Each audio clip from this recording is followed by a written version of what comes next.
All right, so is there a better weekend in pro football? Is there a better weekend in pro football than what we're going to see this weekend? And then on Monday night, is there a better weekend? National championship game on Monday, divisional round games on Saturday. Then you got Sunday, baby. And we got the best round of football that you could possibly get. Absolutely awesome. Guys, I appreciate you very much. Do me a favor, hit the like button. And all super chats go to the top on this Football Friday. This is the ultimate football weekend, baby. How you doing? Ultimate football weekend. Also, we got some Mike McDaniel news because he was in Tampa this morning meeting with the Tampa Bay Buccaneers. And we'll give you some insight into that here in a minute. I can't wait. Big Z's going to join us at 3:30. And then we are going to have Mike North from snowy Chicago. Then we're going to have our friend, the Philly Godfather, and he's got a compelling story for your Philadelphia Eagles and what they did after the game when they got knocked out by the 49ers. Plus, we're going to take a look at the weekend games. That's nuggets for you there at 5:30. All right, so let's get into the topic. We got a boatload of them. Hit that like button. Appreciate you guys. How you doing? And that's a good question, by the way. And from our good friends here, Big Z and Joe Kraus, have allowed me to say this because, again, this is the home of Big Sills. These other places, get this, man, that's my gumad. So Sports Grid is my gumad right now. I'm doing weekends on Sports Grid from noon to 2. And I'm going to get to promote JAKIB Sports also every hour on Saturday and Sunday. So I told them we can't do it unless we are promoting this show on the weekend show. So hey, guys, I want to thank you. And I want to thank Joe Kraus and I want to thank Xander. Because without that happening, I don't get that job. And because of you, I don't get it. So we start that show tomorrow noon to 2. And we're looking forward to it. And it's on Sports Grid. So we'll be the shows going into the playoff games. And then also, too, going into the national championship Monday on Sunday. We'll talk about those games. Spreading his wings, you know what, though? Hey, Bruce, as I told Joe Kraus and Xander, hey, baby, this is the heartbeat. The rest of it are like my arms and legs. That's how we look at it. So, yeah, clean shaven. Thank you very much, guys. Clean shaven. Big Sills has got to kind of do TV now even more so, and I can't be a lazy bum right now. So we're all good. Hit that like button, guys. We're going to get into a big topic coming up here. Also, too, as I said, Mike North's going to join us at 4:30. And then we are going to talk to Philly Godfather. That's going to be at 5:30, as always, every single Friday. So, how many people in here want to have Mike McDaniel as the new offensive coordinator? Thank you very much, guys. And it is because of you. How many people want to have Mike McDaniel as the brand new coordinator? How many people want that? You think that's a good idea? Mike McDaniel. Thank you, Jimbo. Thank you, guys. Here's my take. Follow me here on this. So this morning on my Tampa radio show, I went like, here's what people are saying because they know that you guys, the Philadelphia Eagles, are in hot pursuit of Mike McDaniel. And this is what the Tampa people are saying. Don't let him out of the building. Don't let that guy go to Philadelphia. And I said this, Mike McDaniel's getting out of the building. He just yesterday interviewed for the Baltimore Ravens job. He's going to take a look at the landscape and figure out what's best for him. Do you agree? He's going to look at what's best for him and what he's going to think about when it comes to his career. Remember, he just got whacked in Miami. He can't make another mistake, right? Okay, so follow me. If I'm Mike McDaniel, well, here, let me see what M. Reyes says here. Sills, the Bucs is an easy move for the family. It is, because all he has to do is go up I-75.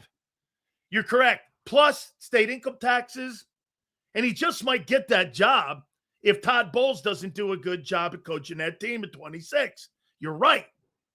So here, follow me though. Doesn't this make sense? If you're Mike McDaniel, and you tell me, guys, is it better to get a job in one of the 32 coveted NFL jobs as being a head coach? Or if you're Mike McDaniel, do you want a job that has a chance of rehabilitating my resume and taking a OC job that helps me get back on top again? And a team that has a quarterback. Since I heard Zach Robinson was interviewing with the Eagles today, wasn't he on your list of coordinators a few years ago? Absolutely. Don't you think, and thank you very much, Kyle, don't you think it's best if you're Mike McDaniel, do I get an OC job? It's an OC job in Philly. Here, do you believe that an OC job in Philly is a better job than the head coaching job at Arizona?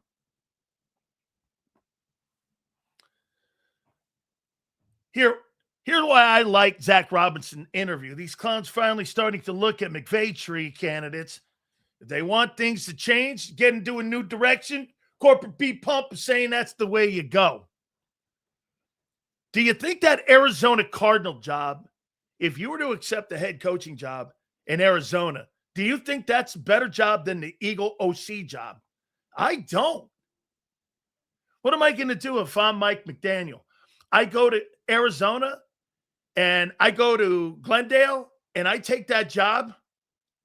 And what? I'm fired in 10 months because I couldn't get the quarterback right and I can't make Kyler Murray better? Don't I go to a place with a lot of talent like either Tampa Bay or Philadelphia that's got a built-in quarterback and talent around him? And I pulled the Ben Johnson. Remember what Ben Johnson did? Ben Johnson was offered the Washington Commander job, was he not? At $16 million a year. Now, remember something about Washington. He said this and did this. They were going through transition from Daniel Snyder to Josh Harris. The quarterback wasn't really solidified yet. They didn't really know what direction they were going to go. And he paused and went, you know what? I'm not doing it. And he stayed in Detroit for a year. They won 15 games. Remember, a year ago, the best regular season in the NFL, especially in the NFC, was not the Eagles. It was the Lions. And he was at the helm of that. Mission accomplished. He gets the Chicago job. Okay. I think Mike McDaniel's smart enough to know that. If I take the Titans or the Browns or the Arizona job, what's the end game? What do all those teams have in common? They don't have a quarterback and they don't have star players. I'm taking the OC job. Look around the room. There's two gigs. Do we not agree? There's two gigs right now. Pittsburgh and Baltimore. Pittsburgh and Baltimore are the best jobs available, right? Stability, winning, Well, Pittsburgh doesn't have the quarterback, though. So the best job is Baltimore. Those other jobs are trapdoor jobs because they don't have the quarterback set in. Philly and Tampa are great OC, and Detroit are great OC jobs. Here's the best jobs that are currently open. Baltimore head coaching job, Pittsburgh second, Eagles OC job, Lions OC job, then the Bucs. Those are the 5 best jobs. Browns' job's not a good job. Titans' job's not a good job. Cardinals' job is not a good job. And I want to show you something. We did a little homework for you guys, okay? 4 years ago,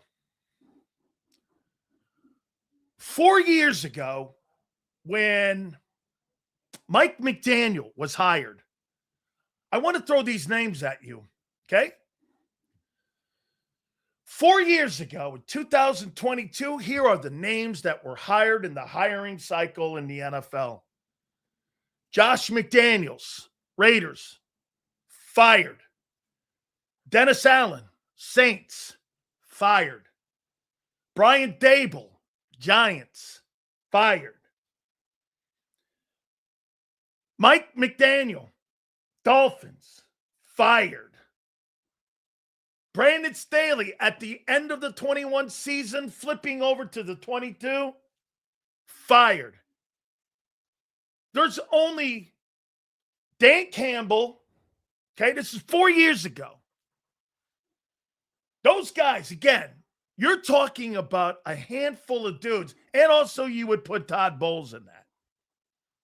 So, guys, finding these head coaches, you got a 4-year window before these organizations blow you out if you're not getting the organization heading in the right direction.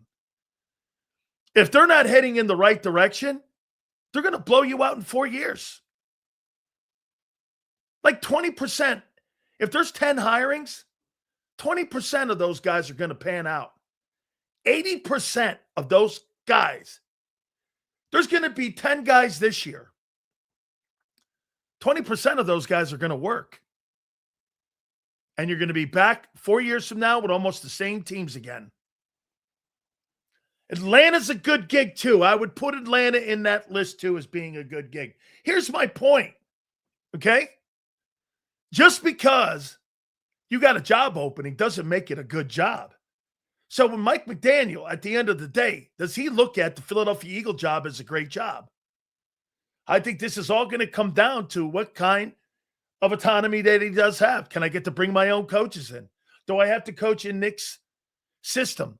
Do I have to go down the line of finding my own O-line coach? What is that mean? I think that's still one of the things. Yeah, and I would put the Charger one because of Herbert. Yes, Kyle, Charger job too. But you're going to have meddling there almost in the same way that you're going to have meddling in Philadelphia. Because Jim Harbaugh is going to, in my opinion, he's going to always be over the shoulder of the offensive coordinator in Los Angeles when it comes to Justin Herbert and the direction of the Charger offense. Okay? I mean, bro, make no mistake. Mike McDaniel is going to go around, and I wonder if he's going to pull the Ben Johnson. I wonder if he's going to do that. Why not? Let me pick what's the best job for me if I'm Mike McDaniel? I don't believe the head football coach of the Arizona Cardinals is the best job. I don't believe that the Tennessee Titans is the best job. I surely don't believe the Cleveland Brown job is a good job. You're headless in every single one of those places when it comes to the quarterback. So Mike McDaniel is going to look around and go, Philly, Tampa. Here's one thing about Tampa. They were prepared to make Liam Cohen the highest paid offensive coordinator in pro football before he took that Jags job. How much money are the Eagles going to pay him? Are you going to pay that guy north of $3 million? Because that's what's being reported, that the Buccaneers are prepared to pay Mike McDaniel. You think the Eagles would pay $3 million for a coordinator? $3.5 million? They were going to pay Liam Cohen that a year ago before he took the Charger gig.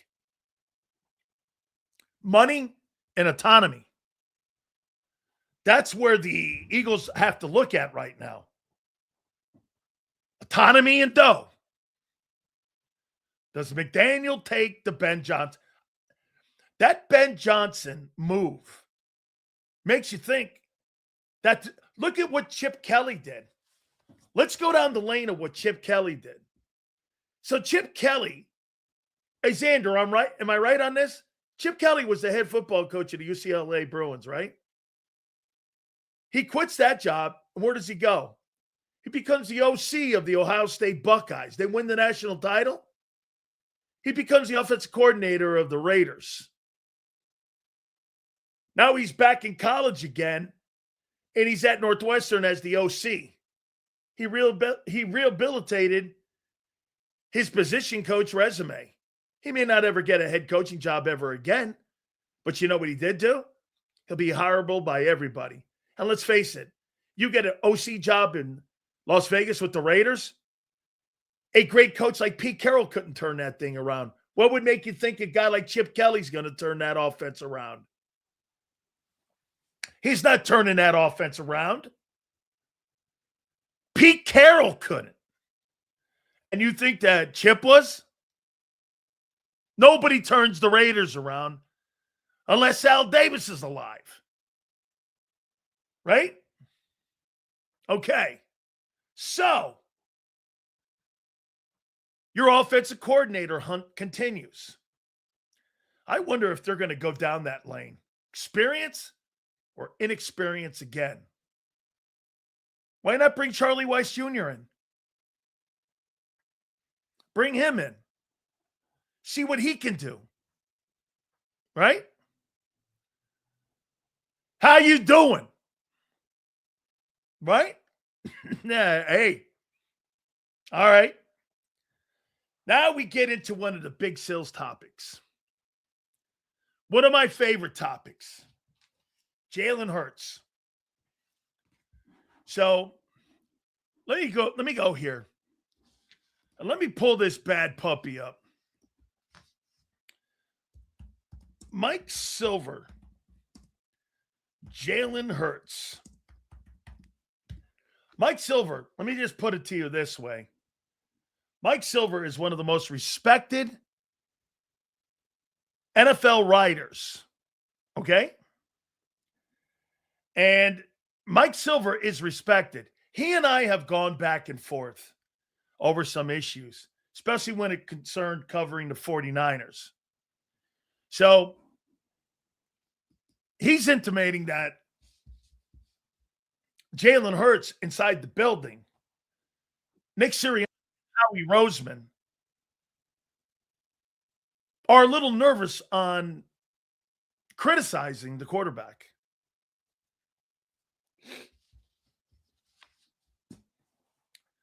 Boy, I'll tell you, when I was watching those HBO specials on the NFC East, I surely thought everything was orchestrated.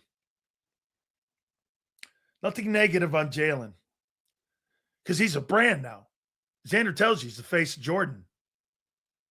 Nicole Lynn tells you, his agent, he's the face of Jordan. We're not doing anything to have public conversations about whether the quarterback is good or not in pocket. We're not criticizing him whether he can read defenses. We're going to fire Kevin Patullo. And we'll blame him for Jalen's deficiencies. All of these coordinators that have been fired, if you believe the Mike Silver report, who's an accredited NFL reporter, I think that speaks volumes. They're afraid. I don't even want to use the word afraid. They're apprehensive at criticizing the quarterback in any way. I've said that since day one. I've never seen an organization. Boy, Jalen does nothing wrong. Every time you get into a press conference, how about that glazed donut fest yesterday when they were kissing each other's asses about getting blown out by a JV team and by a practice squad team? I love you, Nick. He's elite. Nick Sirianni is an elite He's an elite coach, and he got knocked out by a JV practice squad team in the NFL wildcard game. That's freaking elite. How is that elite? When you had the better roster, supposedly the better quarterback, and you had all the things, you were at home, and that's elite. You got beat by that? That's not elite, friends. What happened then? Lane Johnson was out. The worst thing to happen was you got beat by the Niners. Because every single excuse you can make, the Niners have it in spades. Hey, you lost your tackle. We lost Boza. Hey, we lost like guys in our O-line that were injured. They lost Fred Warner. Hey, our coordinator wasn't very good. Well, that's a hiring thing, not a talent thing. 4 minutes into the game, they lost George Kittle. What happened in the San Francisco game exposed the entire organization and Hurts in many ways. Okay? You have Hurts fatigue? Bro, until that guy's not the quarterback in Philadelphia, you better get yourself a Red Bull because that thing's going to continue as long as he's in Philly. You're going to be hearing that conversation about him until he's not the quarterback in Philadelphia anymore. I mean, Hurts fatigue? Bro, your offensive coordinator's fired because of Jalen Hurts. Mike Silver, I'll tell you, a guy like myself, Xander, Howard Eskin, guys that come on our show. These guys have been talking about it, I don't want to say as long as I have, but they pretty close. Like they're on the boat with me with it. All of a sudden now the national guys and the local guys, they're pulling up alongside the boat going, can we get on? Just in the nick of time, right? Sills, we need an offensive mind with great situational awareness who could have aligned with the Eagles. Also, push Jalen. Do they want to do that, though, Prince? Is that too much? Okay, I should read it all here. I don't blame Johnson firing on Jalen either. I don't blame that either. I blame that on players and the coaching philosophy that the guy's going to be a dude that's going to be a drop-back quarterback, and you want to throw the ball 390 times or 450 times, whatever it is, that you want to have a prolific offense. So listen to what Prince says here. Sills, I want an offensive-minded guy that's got great situational awareness. Dude, you're talking about very experienced coordinators that are going to demand something. And Prince, wouldn't you agree with this? If you're going to hire somebody like this, that guy's going to want to bring people in that have his vision. If you just think he's going to come in and all of a sudden Jeff Stoutland is going to buy into what Mike McDaniel is doing, I think you got a really long putt here on that. How about this? I bet you Cliff Kingsbury's run designs did not formulate with what Jeff Stoutland's run designs and his thought process on a run game should look like. That's probably why one of the reasons that Kingsbury didn't get that job. Everything's got to be compatible. You walk into a situation. Again, look at Ben Johnson. Ben Johnson doesn't coach Caleb Williams. Caleb Williams is a 58% completion percentage quarterback. He's not a proficient quarterback. He is a gamer. He makes plays. There's a difference. Ben Roethlisberger wasn't really a completion freak. You know what he did? He made 4 or 5 explosion plays a game. That's what Caleb Williams is. Jared Goff is a completion percentage freak. Nowhere to throw the ball. That's why when you get to guys like that and you put pressure on him, if you put pressure on him, those percentages go down. Why? Because he can't make plays out off script. Jared Goff can't make off script plays. He's got to have a thing in rhythm and be on script. Caleb Williams, Jalen Hurts, Lamar Jackson, Josh Allen. These guys make plays all off script. That's the beauty in those guys. Most of those guys all have low percentage completions because they're big play guys. That's the kind of coordinator you need. Having Jalen Hurts at 67 or 68%. Hey, how about this? Caleb Williams is a less than 60% completion guy, and they beat the tar out of you. Did 67 or 69% completion percentage because you have a better coordinator, or you think you do, than Ben Johnson and how he coaches Caleb Williams? It had no bearing on the game. In Chicago, they're looking for that guy to make a big play.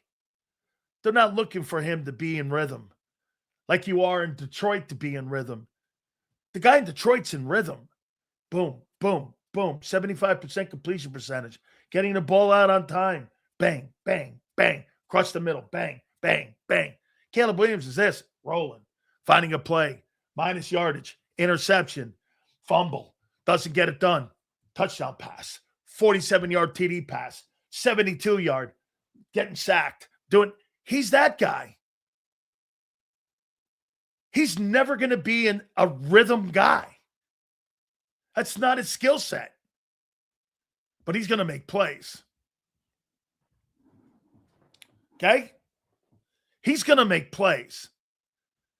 Seals, there's a report that Lori, Nick, and Howie are reluctant to criticize Jalen Hurts and others in the locker room are fed up with Hurts' play.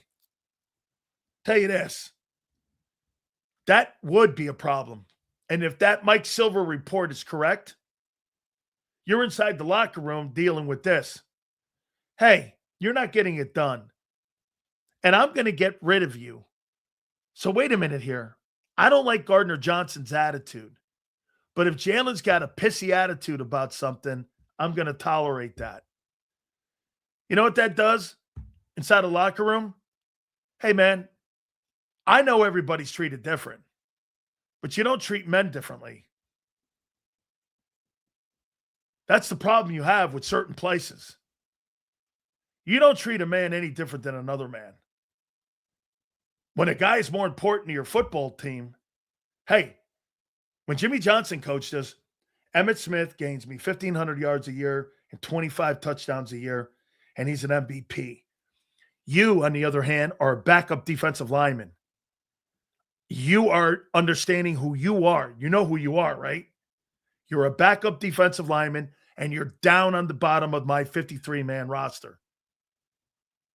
Every guy knew where he was on that roster when you're in a Philadelphia Eagle roster with Nick Sirianni, I'll tell you one of the reasons why I think Nick Sirianni has here, follow me here. Do you think this plays into, guys, do me a favor, please hit the like button. Thanks for the supers. So let me ask you something about Nick Sirianni.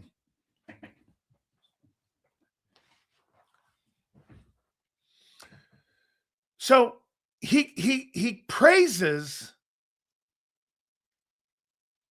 Howie Roseman all the time, right? In press conferences. Fair enough. If he starts criticizing Howie's players, isn't that an indictment on Howie? Especially when you don't have any control over the guys that get.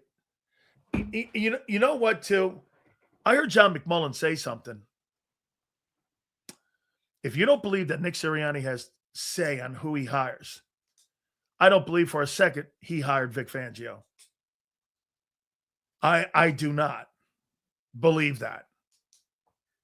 I don't believe that.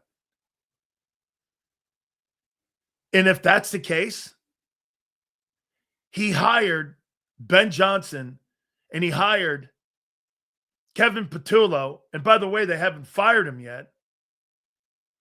So Nick is going to hire coaches that may not be compatible with Howie Roseman's personnel. That sounds like a disconnect. Now we know why you don't hire coaches to fit Jalen's skill set. Because if it's true that Nick is in charge, Nick's not going to hire a guy to fit Jalen's skill set ever. He's going to hire a guy that fits his offensive skill set. End of story. You're not hiring a guy in this next cycle that's going to be a benefit to Jalen. As I told you before, you're hiring a coach that fits into Nick's offensive system and on his coaching staff. Plain and simple. You're not hiring a guy to help Jalen Hurts in the offense. You're hiring a guy to help elevate Nick's offense. End of story. End of story. So if you think you're getting a guy, hey, that guy could really help Jalen. You don't know what you're talking about. You're going to be in a position, okay? You're going to be in a position where guess what? That coordinator is there for Nick. He's not going to be there for Jalen. According to John, if that's how that works. Now I know why Jalen Hurts doesn't have a coach. Shane Steichen was hired by Nick, not for Jalen. He took the play calling over because he knew how to deal with RPO. They haven't hired an RPO-style coach since. Do you find that odd?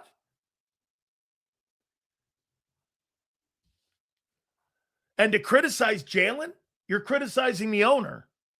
And you're criticizing Howie's move for giving the guy $250 million.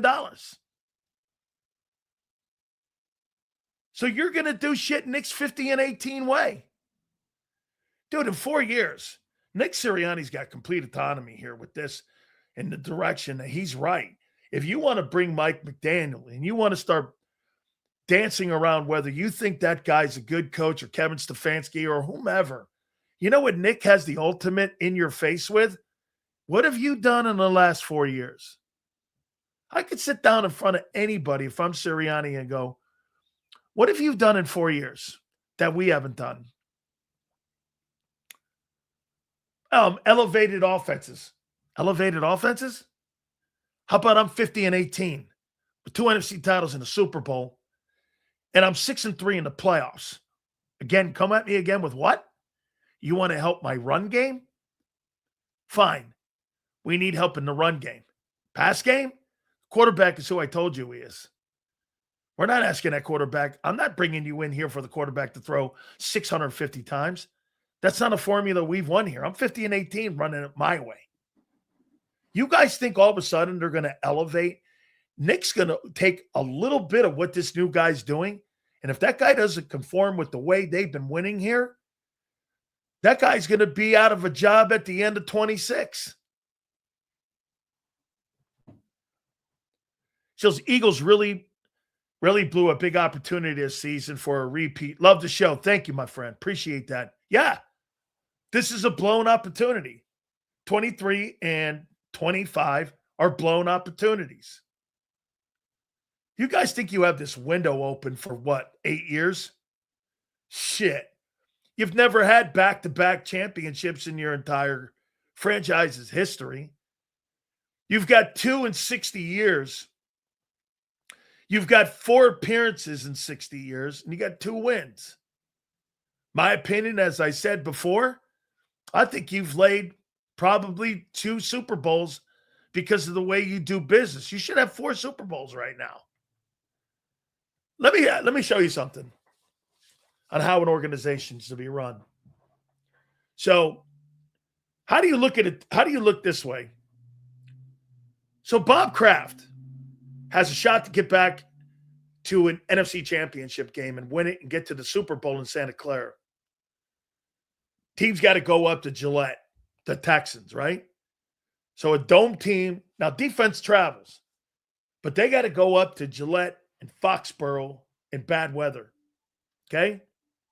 Bob Kraft could be standing in Santa Clara in a month with Mike Vrabel and Drake May. The last time he was standing in a Super Bowl, he was with Tom Brady and Bill Belichick. The time before that, and those guys, he was standing in a Super Bowl with Parcells and Bledsoe. There's nothing like it in the NFL that's done that. Show me. Oh, and for the record, 6 Super Bowl wins and 10 AFC championships. He may have 11. Show me where that is anywhere in the league. where a guy took two different people, coaches and quarterback, to the Super Bowl and won the freaking thing. That's a guy who empowers his coach. Hey, I want to hire Josh McDaniel. Get this. So Josh McDaniel was a former head coach and wanted the Patriots job. And there was a debate that when Belichick left, that Josh McDaniel was going to become the head coach in New England, right? What does Vrabel do? And his exit to Indianapolis, or wherever, I forget which one it was, his exit was horrible. You know what Vrabel does? He walks upstairs and goes to Kraft and says, I want that guy. Patriots didn't offer that guy up. Vrabel goes, I want him. Former NFL coach. You know what Kraft did? Okay. Rest is history. If Nick had any Stundines, he'd walk upstairs to Jeffrey Lurie and go, I want Doug Peterson. The king of Philly, taking a backup quarterback, changing the offense with Frank. I want him as my next OC. We can't do that. Why? I'm looking at the best candidate for Philly, for Jalen, and for my unit. Isn't Doug Peterson the best candidate? Knows the organization, what they want. Knows how to get the most out of any guy to win a game. Is a people connector. Loves the franchise. And one whale of a coach. You guys will do this. Never happen. Of course it won't happen. You know why? Ego.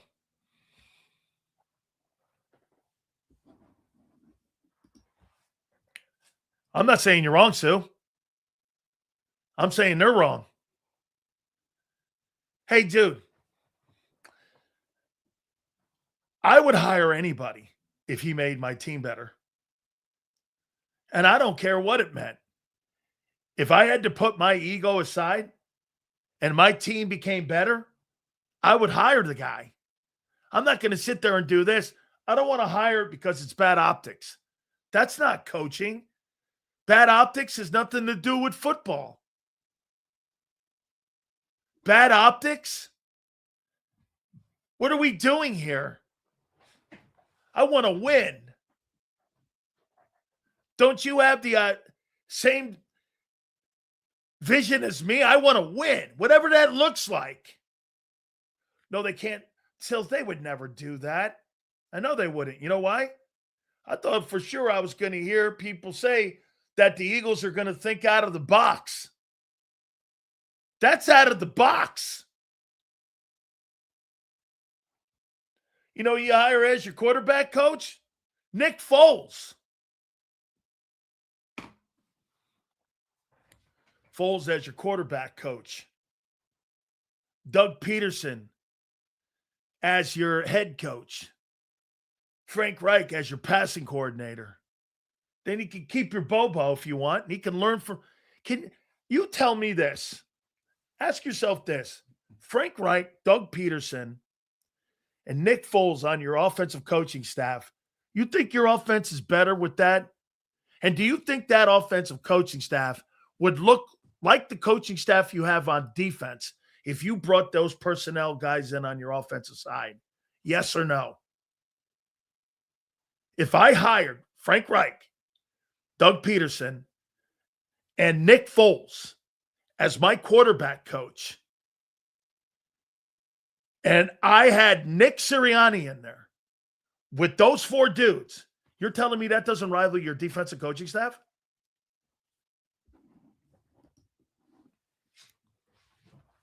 Look at the guys you had last year. They couldn't get out of their own way. Seals, could Justin Jefferson work in this offense? This offense, Justin Jefferson would have been a nightmare this year. You know that gold chain around his neck? That thing would have been around Nick's neck. Dream team coaching staff. Gee, why not take advantage? If you think you have so much talent on offense, why not make your coaching staff resemble that talent? I find that hard to believe. Every time they come at us with, we're hiring a nobody, I look and I go, why? Clint Hurt, Bobby King. You know who Bobby King was recommended by Nick to Vic Fangio because he worked in San Diego with John Pagano. Bobby King was out in L.A., and John Pagano then recommended Bobby King to Vic Fangio. And Nick goes, yeah, I worked with him out in San Diego. And he did. He was on that coaching staff out there. If you look at many of the guys that are on your coaching staff, or Mike McCoy's or Doug Peterson's, they were all off that Mike McCoy staff in San Diego. They all had connections. I mean, get yourself here. Doug Peterson's the best hire. He's the best hire.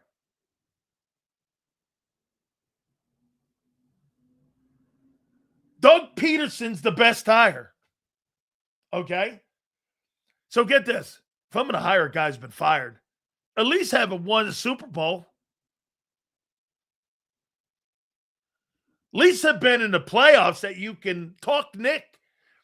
Doug Peterson can talk to Nick at a meeting and go, well, I'd like this. And Nick's going to go, well, guys won a Super Bowl. Guys, coach with Andy Reid. Andy Reid didn't want me on the staff of Kansas City. I know. Your pipe dreaming, Sil. I know. Kevin Patullo. Brian Johnson. Who in the world makes those hires? Jesus, criminy. Nobody hires apprentices to CEO. You don't go from apprentice to CEO. That's theoretically what Kevin Patullo did. He went from a pass game coordinator, which is like a golfer job, or whatever the hell he was, to the OC. It's like an apprentice job to being the CEO. That never made sense.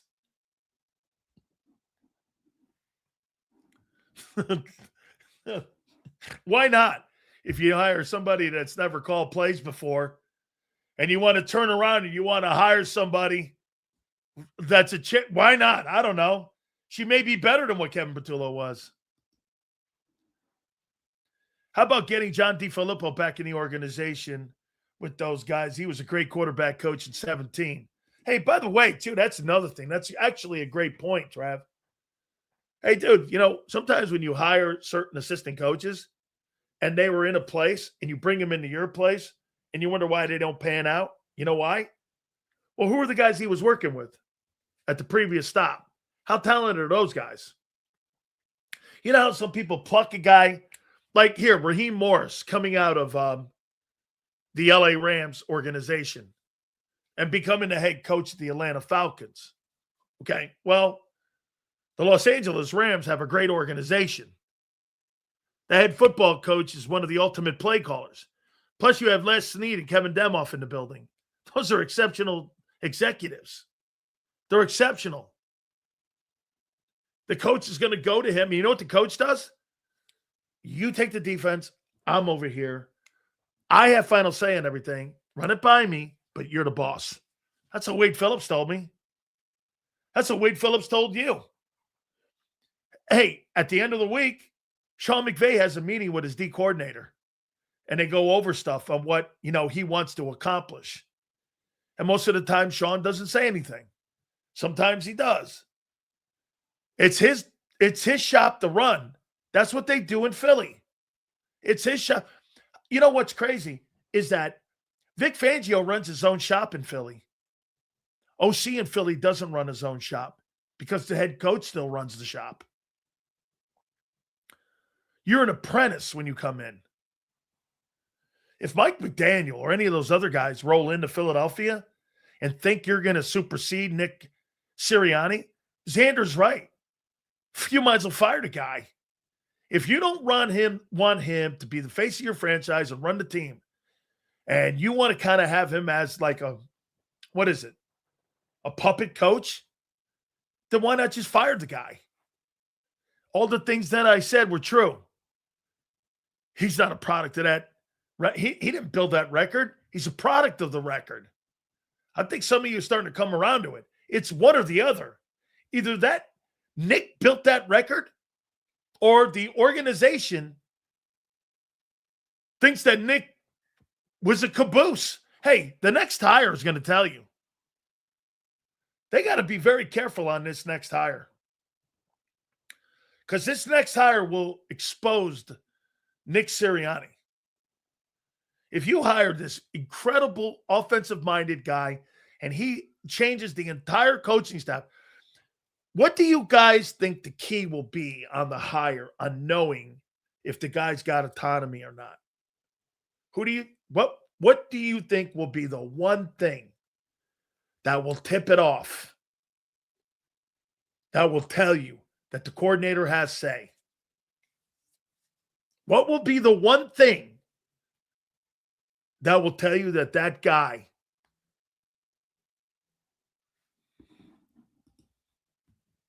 right there?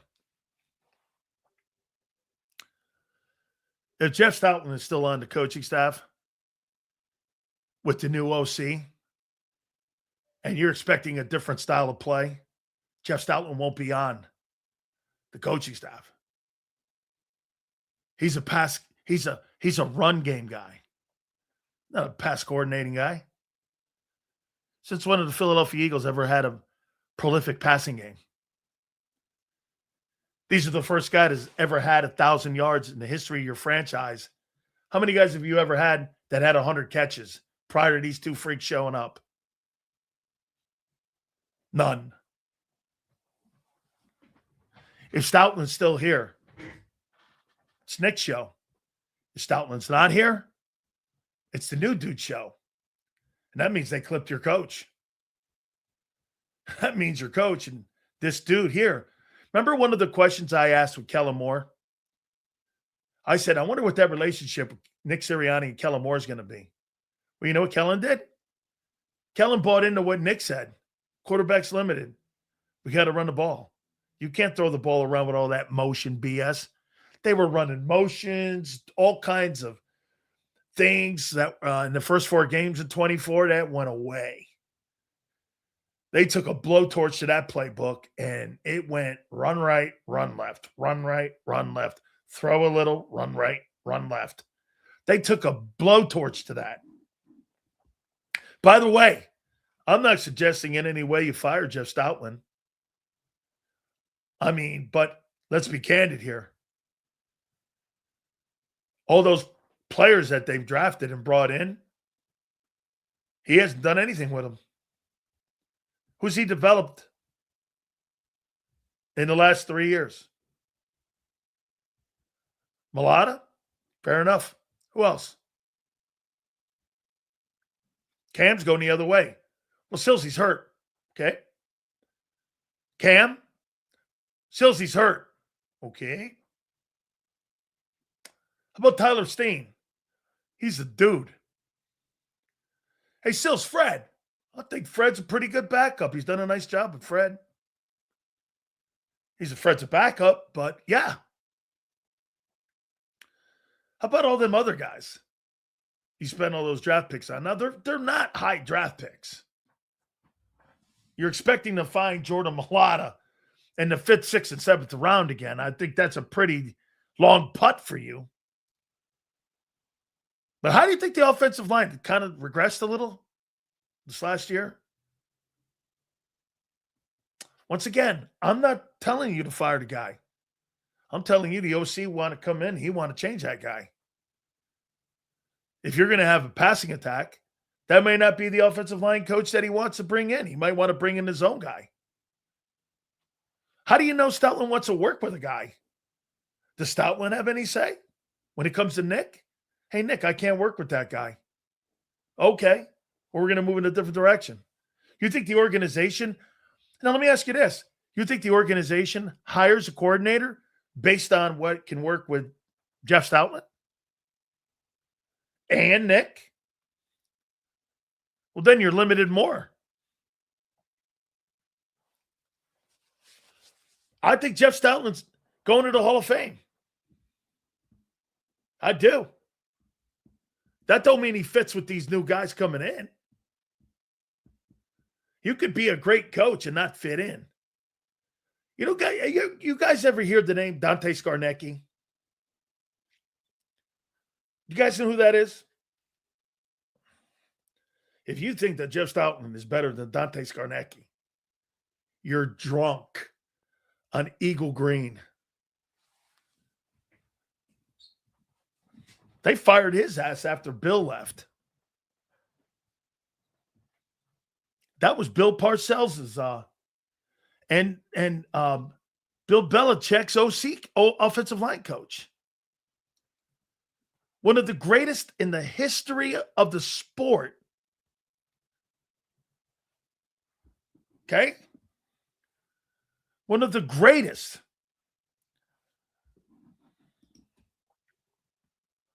"34 years. Why do you think? They ran the same system. They didn't do anything different. Hey, Beggs, when Scarnecchia was in New England, it went from Parcells to Pete Carroll to Belichick, right?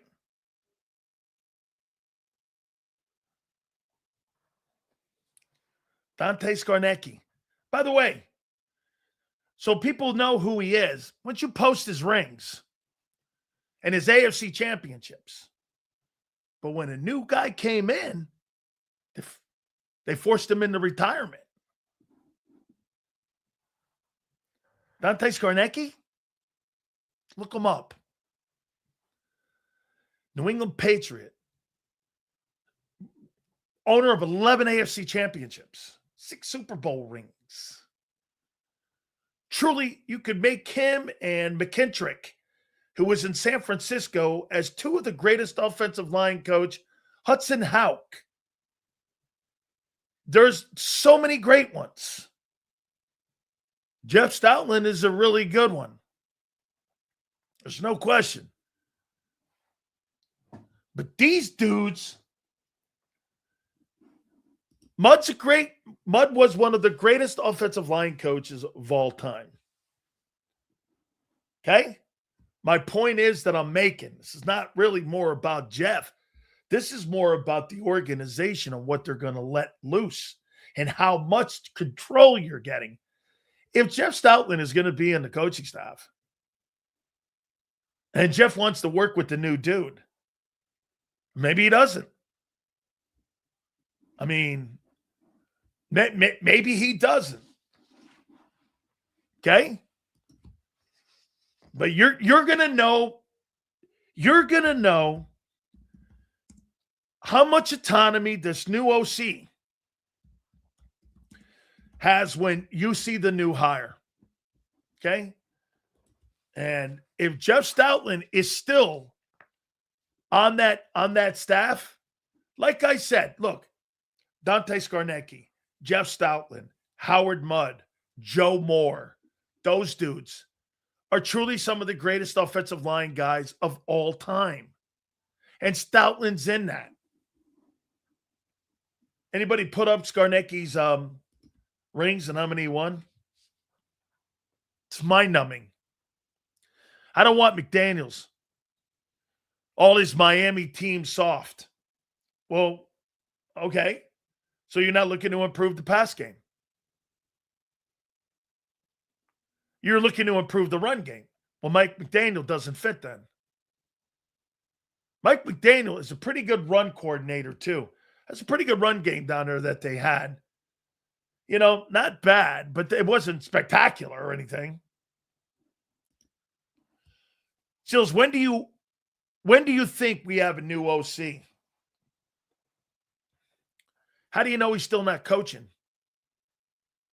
on somebody's staff as an assistant.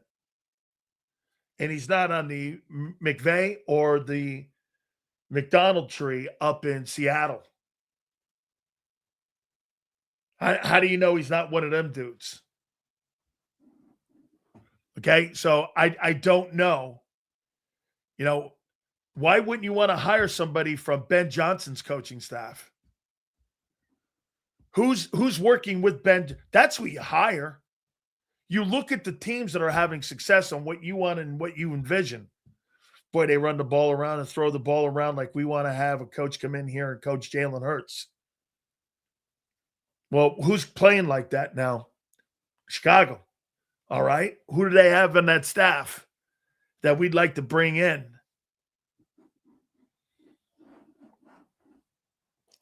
I mean, I'm not gonna bring anybody in from Kyle Shanahan's staff. Those are progression readers. I'm not gonna bring anybody in from Sean McVay. Sean McVay got away from Jared Goff. You think he's gonna bring in a guy to coach Matt Stafford that coaches Jalen Hurts' style? There's nobody on that coaching staff that he has on that Rams staff that would even want to go anywhere near Philadelphia. Why? Nobody coaches that style of play.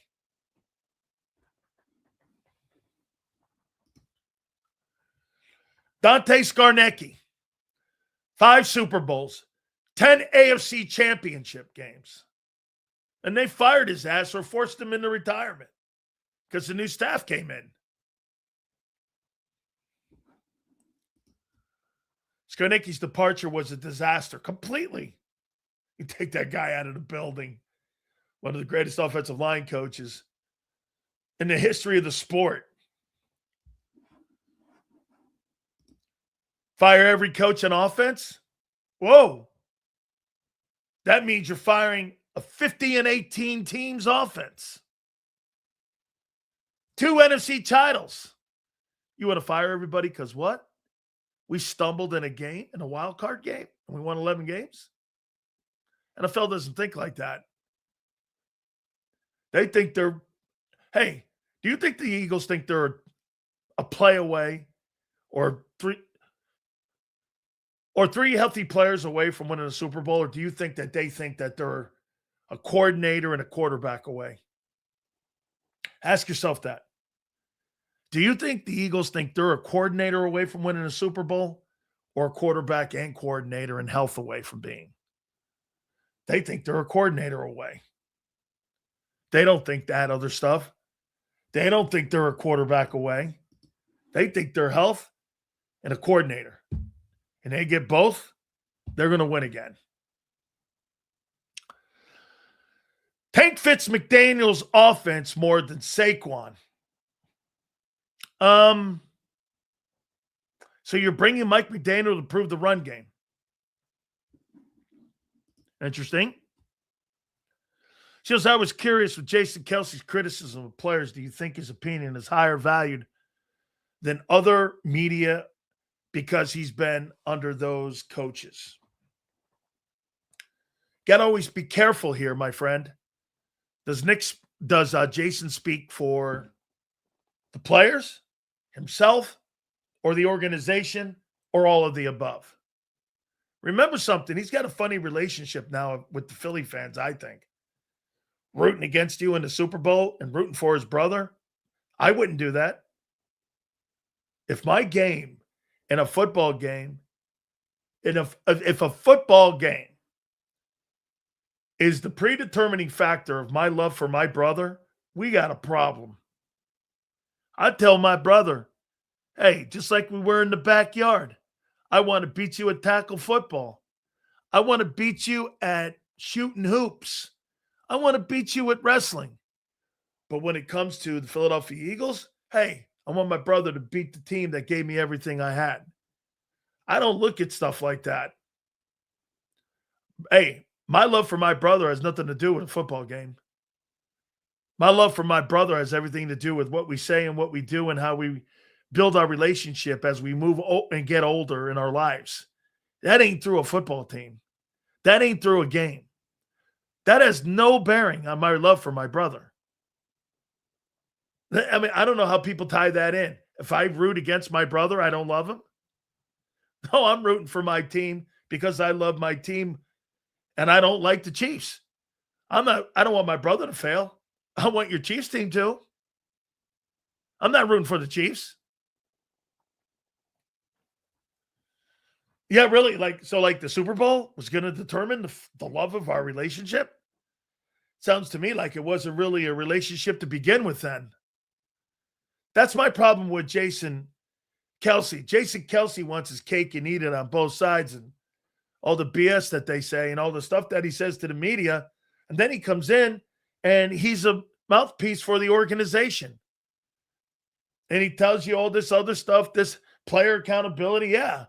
He backs Nick. Hey, man, he wants a key fob too. I'm with it. That's all right, though. I really actually think if it's me, I give the guy less credibility because I can't tell what lane he stands on. Got to stand for something. Hey, Big Rhythm. If you don't stand for one thing, dude, you'll fall for everything, won't you? My love for my family is not based on something superficial. It's based on actions and years of love and years of commitment. That's how I look at love. Commitment, sacrifice, not a game. Don't really have a relationship and you don't really have a family if it's based on exterior things, I think. Hey, Sills, I saw Clint Hurt going to be a head coach at the Senior Bowl. Can you ask him who he thinks he could be down there at 23 if he stays there? I will. I didn't know he was going down to Mobile. So he's going down to Mobile? Cool. Kelce played horrible in a Super Bowl against his brother. He probably wanted to give that game to him. I don't know about that. His wife's more real than he is. Yeah, man, I find that stuff stupid. Hey, brother, I love you very much, and I'm pulling for you. Eagle fans are going to be mad at me, but they'll get over it. Yeah, really? That's not how I'm starting to look at you guys. You know, you guys got memories like elephants. I told you before, I personally don't give a shit about your team. I do love the fans, though. I think it's a great sports market. Truly one of the greatest of all time. Man, you make those teams roll. Fans are great. Fans are edgy. Fans, I mean, they care. You know how many markets I've spoken in that no one cares? It's refreshing. Sileo, you're so full of it, your eyes are brown. Okay, great. At least there's a pulse. Look at this. He stopped it because he couldn't get another ring himself. The 24 one. I can't think he was really happy about that, can you? That building used to be special. I think he can get, hey, hold on. Are you guys under the impression you don't have a special franchise? I think you're in the wrong lane with that one. I think you're in the wrong lane there. Dude, that's a great franchise. You're winning a shitload of games. You didn't fall off the cliff. You tripped. You tripped. This is a trip. This ain't a fall. Falling is like you're not going to get back up and you're not going to be in the room again. Now, at the end of 26, if you don't make the playoffs, then there's concern. Tell you this, if you don't make the playoffs 2 years in a row, they'll fire Nick Sirianni. Big Clint must stay. I want him to replace Vic. I'm going to tell you this. Don't be shocked if he's your DC in New York. Just saying. Don't be shocked. If he gets a call to be the D coordinator in New York, wouldn't that be wild? Christian Parker in Dallas, and Clint Hurt in New York with the Giants. Hey, and you got to go out, and I think Vic would do a great job of bringing guys in and replacing whomever. I think he's got a list and a Rolodex as big as his defensive playbook. So I wouldn't. I mean, if you had another dude in there, that's one thing. But you have Vic Fangio in there. He knows talented people. I'm not used to Sills not downing the team. You don't have to down the team. You got beat by a JV team. What do you think? We're going to pile on? If you don't know you missed an opportunity, what's the point of piling on? I'm not piling on. You missed the window of your Super Bowl window. End of story. That's on you guys to have to decipher if you're heading in the right direction. You failed. Super Bowl windows are probably 5 years, unless you got Brady or Mahomes. That's why you don't have a big window. Because you don't have Brady and Mahomes. Your window is never going to be long. And was never going to be long. Because you don't have Brady and Mahomes. Those guys were the whiteout, so to speak, with bad things. If teams lost coaches, they lost players. You had Brady and Mahomes. Look at Joe Burrow. Joe Burrow got to a Super Bowl. They started losing players like Jesse Bates on defense. They started losing some other components on defense. Not going back to Super Bowl. Joe Burrow's chances of getting back to a Super Bowl are 0 in that organization. They ain't going back. Based on what? Joe Burrow having the top offense in football? I just saw Dak Prescott have the top offense in football. What did it get them? 8. What was it? 7, 8, and 1? Congratulations. You get to pick up your I participated in the NFL season badge and put it on your shirt. Hey, we played here. We had a number one. You see, when you have the number one offense, you get a badge for that. When you win the NFC East, you get a hat and a T-shirt for that. Right? When you win the NFC, you get a nice trophy, the Lamar Hunt trophy, and you get the George Halas trophy. Nice. When you win the big one, you get the big float parade. And Xander's out getting the float. And he's there on Broad Street with his lovely sister and his old man, and they're sitting there with a great team, and everybody's there having a fun time. That's what you get. You guys want a hat and T-shirt this year. You lost an opportunity. Camelot, at least before this 5-game losing streak. Yeah, but losing Vladder is a big deal. Let me say this to you, my friend. Make no mistake about it. This is going to be one of the more compelling off seasons in what they do, style of play.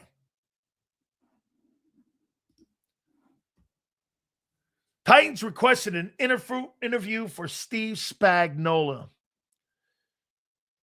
I don't know how that worked out. Well, because you're asking him to be a head football coach. And you got to depend on whether or not his contract is up in Kansas City if he's a DC. I'm assuming that's for a head job. By the way, Steve Spagnuolo got jobbed in St. Louis. And Kevin Demoff and Les Snead said they never gave him the opportunity to succeed in St. Louis. And if there's a guy that deserves an opportunity to become a head football coach again, it's Steve Spagnuolo. So let me go here. Oh, let me finish that topic up. What about that Mike Silver report? Organizations afraid to criticize Jalen Hurts. How the hell do you coach a player if you can't criticize? You learn from failure. Don't sit around telling the guy's doing well when the guy sucks. I've never heard of such a thing. Being afraid to criticize? Hoss, I'm not criticizing you because, some of you in here, when you hear me criticizing, you think I hate the kid. If I didn't criticize the guy, if I didn't like the guy, I wouldn't criticize the guy. If I didn't think the guy had talent, I wouldn't criticize him. You don't hear me criticizing Tanner McKee. You know why? I don't care about the guy. I could care less. I don't criticize Jahan Dotson. Why? Jahan Dotson is nothing to the offense. You criticize ones you care about and know are good, not ones you hate. I don't hate people and then criticize. If I hate you, I don't talk about you. I don't talk about you. Like, you don't hear me talking about people I can't stand. If I hate you, I don't talk about you. If I think there's something to you and there's a winning quality about you and you're a leader of a team, I'm going to talk about you. I mean, well, you rip them, you hate them. Not in my world. When you rip people, hey, you think Jalen Hurts was coached? Where do you think Jalen Hurts was coached the hardest? It took the most criticism. In his career, where do you think? Okay?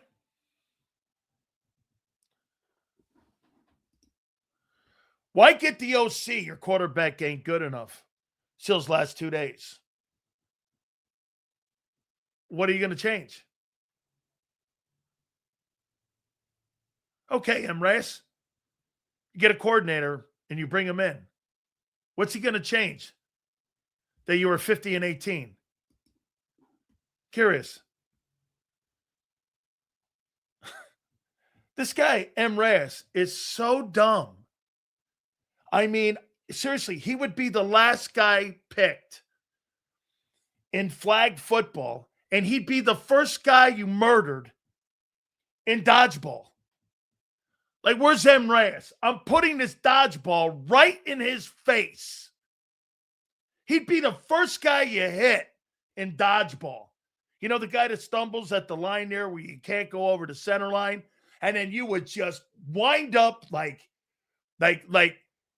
you were Wheeler, and you would slam that ball right in his face, and that'd have a big old Wilson imprint in his face. And you're like, you're out. And then you kick him. That's who Emrys is in dodgeball. And I would turn the dodgeball right to the Wilson brand. Please, Sills. Please. Please. That ain't helping. Wham! That ain't helping. Big old Wilson goes home to his mom and dad. Sileo took my milk money again for the 5th straight day, and I got a Wilson imprint on my face here. How'd you get that, son? He hit me in dodgeball. I was the first guy out. Every single game we play, Dan hits me in the face with the dodgeball. The coach comes over. I cry. I get a towel. I sit over to the side. We say we're going to play another game. He does it again. Every single time he gets the ball, Sileo hits me in the face with the dodgeball, and I got Wilson under my eye, Dad. What am I supposed to do? Go fight him, Dad. You can't fight the beast.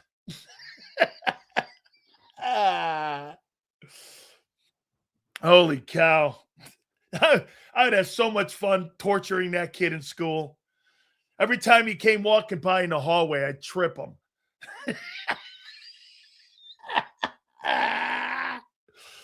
or I'd kick him, right? And I'm not a bully. But for him, I'll break the bank for that. Hey, where's Emrys? He's in my class. You know, I get my little spitball with my little straw right behind the ear. Stop. You know, he's the kid that does that. Stop. Poof, right in the eye. Teacher, Big Sills is hurting me. Let me write it down. 3:21 in the afternoon. Big Sills is making fun of me, and he just hit me with a spitball. Sister Judith, I want him suspended, please. Yeah. Ideal offseason. Sign someone excited about Hurts who can re-engage AJ. And then, that's right. And then this offseason, AJ and Hurts working together, unlike the last offseason. I actually like that. Get people and working them together. Hey, dude, I ain't going anywhere with AJ. Okay? When players are stars in this league, how much do sponsors, agents, brand deals have a say with organizations about these players? Or better yet, this is the GOAT. Nicole, my boy and my guy Jalen's not feeling very excited about the organization liking him enough. There was a little bit of criticism in there from the quarterback coach about we got to get this thing going. Hey, the quarterback coach, the only thing that was said in that Hard Knocks NFC East was when the quarterback coach said, we got to get this going. And Jalen's like, right? And that was the only time I heard something that was of substance. The rest of that stuff, I saw boom mics and, hey, everybody, this is Jalen Hurts. We got to get everybody working on the same page. I thought I was watching George Patton. I was like, look at that guy lead. Until he got into an NFC wild card game. I was calling him duck soup. Duck soup. Frank Reich as the OC. Rivers. Paul as the passer QB coach. Phillip Rivers, he's coaching the high school. He don't want to do that. Okay? Agents have way too much power, actually. I'm not having Jalen Carter play this week because he's putting too much bad tape up. So Howie, he's not playing in Giant game 1. My client's sitting out. Is that okay? Well, it doesn't really matter. He needs plasma injections. We've decided. You didn't go to our team doctors? No, we got a second opinion on this. We're holding our guy out. Yeah, but wait. Plasma injections? You might as well shut him down the whole rest of the year. Plasma injections. That's like Botox to your lips. I mean, Sue, you know what I'm talking about. Getting plasma injections? It's like getting Botox to your lips. It does nothing for a little bit. Then you're back to those squinty-ass little lips, right, Sue? I don't know. Yeah. Hey, I have no more lines in my head. Why? Well, the Botox wore off. Ask Kevin Reyes. He takes Botox. He's got to go out there when he goes on his dates with Nick. Right? How do you think he gets into NovaCare? Donuts and coffee and Krellers for Nick. I mean, how else do you think he gets in? His takes? Doubtful. This guy talks like we won a Super Bowl he won a Super Bowl as a player, coach and GM. Go check his stats out. Hey, Johnny. No, I talk about your football team, and I've been a massive successful sports talk host over the last 35 years. That's how I talk. And one thing's for sure, at least I've been in those rooms instead of been in peephole rooms. I mean, at least I've been in them rooms. I don't know. Eagles might trade him. AJ broke Lori's rule of speaking out. Let me hook you up on something. When somebody of that talent is in my room, I'm going to hook you up on something. I'm going to be a very forgiving man. Hey, AJ broke a rule. Oh, really? What's the rule he broke? Okay. What's the rule he broke? Well, he spoke on like social media. And yeah. So what? So what? So what? I don't care. A.J. Brown goes nowhere. Okay? See Johnny here?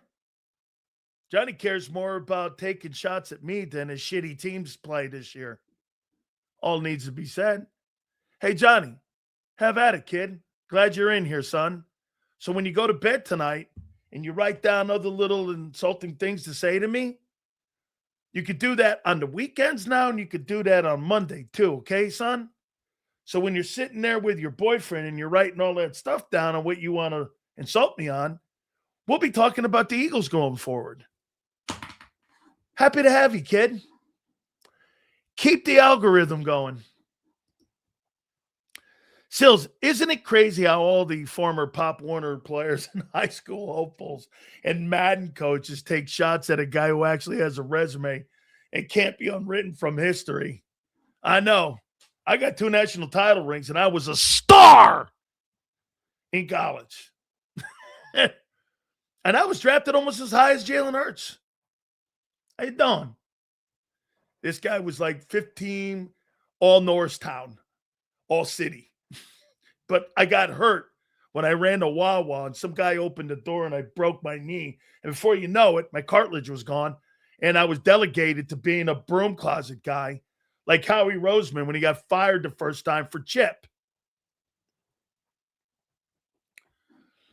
All you got to do, there's a tape there. You can go watch it, kid.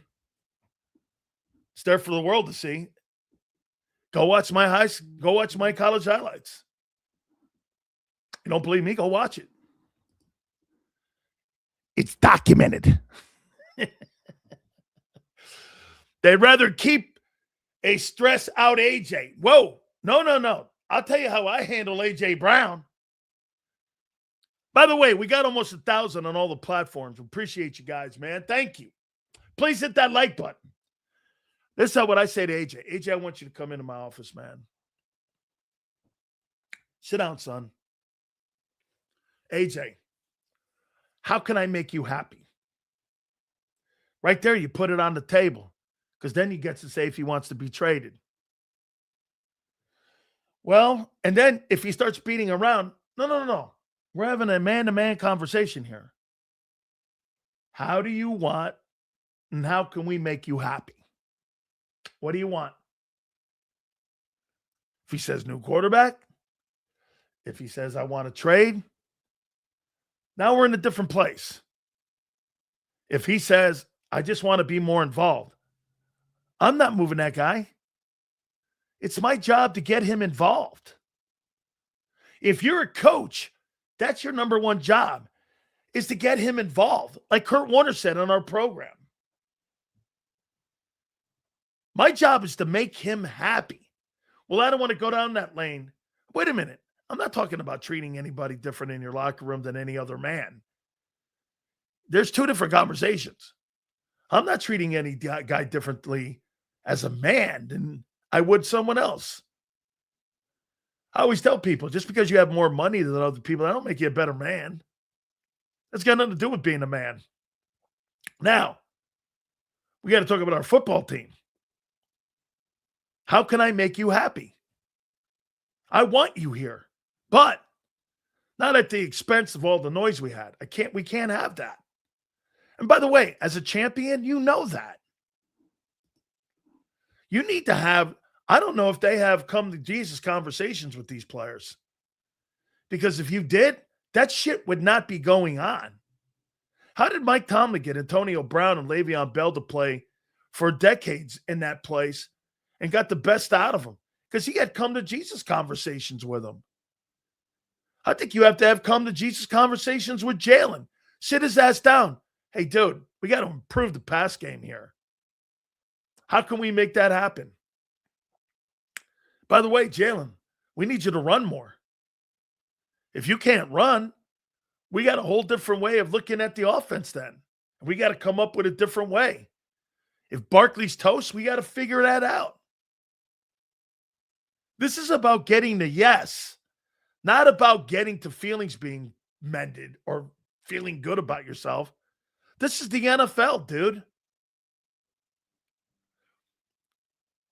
Says, Phillips, he re-signing with Philly, it's all going to come down to Rosenhaus. And what Rosenhaus thinks his market value is. Know that for a fact. If they think he's a $28 million guy, Drew's going to go out and pimp that. If the Eagles think he's a $22, $23 million guy, then there could be a compromise somewhere. I think they're probably around $5 or $6 million away. Jimmy Johnson handled guys like Irvin and Charles Haley completely differently than anyone else. I'll make the point to you. Troy Aikman was the hardest guy Jimmy Johnson ever coached, not Michael Irvin. Troy said no to Jimmy almost his entire football career. He turned him down to go to Oklahoma State. He went to Oklahoma. He turned him down in his transfer when he transferred from OU to UCLA. We offered him a scholarship, turned him down. And the only time that he had to work with Jimmy is when the Cowboys drafted him. And then there was a debate. If you remember right, Jimmy went and got Steve Walsh, who had won national championship games. Jimmy Johnson drafted Steve Walsh because he didn't need a great quarterback to win Super Bowls. He needed a great run game and a great defense, and he was going to win Super Bowls. He knew that. Troy Aikman didn't play any different than Steve Walsh could have played. He was just bigger and more physical. The difference between those two guys is size, not ability.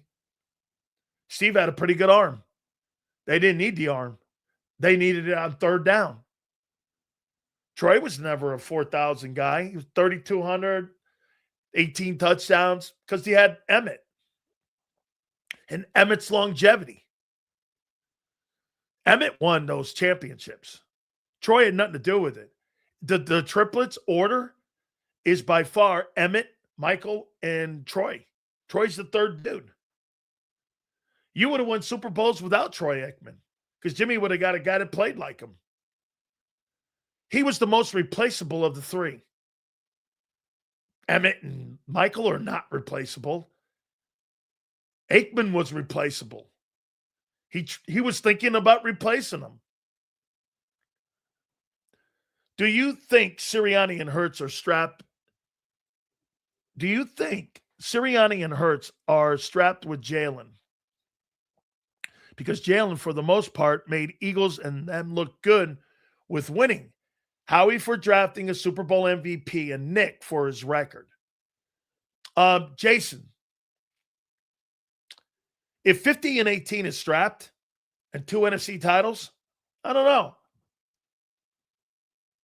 Hey, what Eagle fans don't like and what they're not accepting, you married an ugly chick. But she's a great woman. She's great. Great mom. Great with everything. Great partner.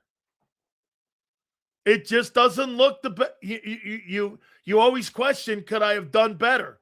And you're like, then what? 50-18? Justin Herbert and these other guys like Burrow, they're the great-looking chicks. And that doesn't last. Hurts in how they can play with him. You can do a lot of things with Jalen. You don't have to have a big-time offense. You just don't like it and how it looks. I can't believe you're bitching about the look more than the results. Think about that. People in Philadelphia are complaining more about how it looks than the results. Am I right? Kind of doesn't make sense. Report just came out from The Athletic that they are linked to a quarterback early in the draft. Here we go, Sills.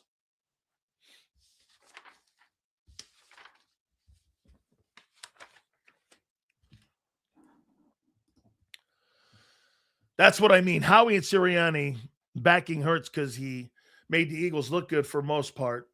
So that's why Howie brought up the winning. And I agree with you. Winning covers all that BS, Jason. Hit the like button, guys. Appreciate you. So there's a report in The Athletic that the Eagles are going to draft a quarterback early.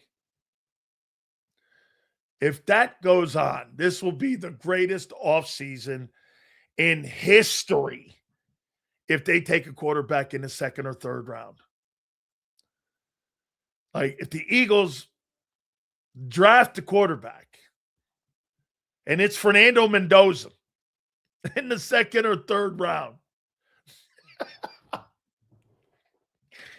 oh my God. Please, football gods, make that happen. Holy cow. Fernando Mendoza, Philadelphia, second round pick. Woo! And especially if he comes off winning a natty. The Eagles are linked to picking a quarterback early. Now, I got to ask you this. Is that to entice the new coordinator? That they're leaking that out? Eagles. JAKIB Sports. Draft day. With the 56th player taken in the draft, the Philadelphia Eagles draft quarterback. Come on now, man. This is getting too good. The offseason's going to be. It is already. I got a ton of questions here, man. Who do you believe? Oh, wait, I'm going to save that for Xander. I am. And I'm going to, there's one on AJ in here too. And I'll ask him about that OC versus a head coaching job. Is Mike McDaniel really the guy? All right. At 4:30, our friend Mike North in snowy Chicago, Soldier Field, under a blizzard warning. Then at 5:30, we got quite a story heading your way, folks. Wait till the Philly Godfather tells you this little tidbit that we have at 5:30. I guarantee you this thing goes viral. This story we have at 5:30. I got to appreciate each and every single one of you on all the platforms doing very well right now. We thank you very much. Keep those supers coming. Please hit the like button here without further ado. The man who goes around with tremendous topics each and every single morning on Birds 365. He is our friend Big Zay. Xander Kraus joined. What's up, brother? How you doing, man? Does Mike McDaniel, does he pull the Ben Johnson and pick the OC job? Or does he pick a head coaching job like Cleveland, Tennessee, Arizona? Yeah. What do you think what would make him more attractive as a hire? And how do you think he's going to want to go about this year? Go with the top OC job or go with a bad head coaching job? See, if you're talking Cleveland or Tennessee, I think offensive coordinator makes more sense for him. If you're talking Baltimore, if you're talking Pittsburgh, if you're talking a team that has a real structure in place where they're not a bum organization, then I think that makes some sense. Pittsburgh and Baltimore, Tampa has a coach now. Atlanta, maybe. There's probably three jobs, right? Atlanta, I think, would be good. Atlanta.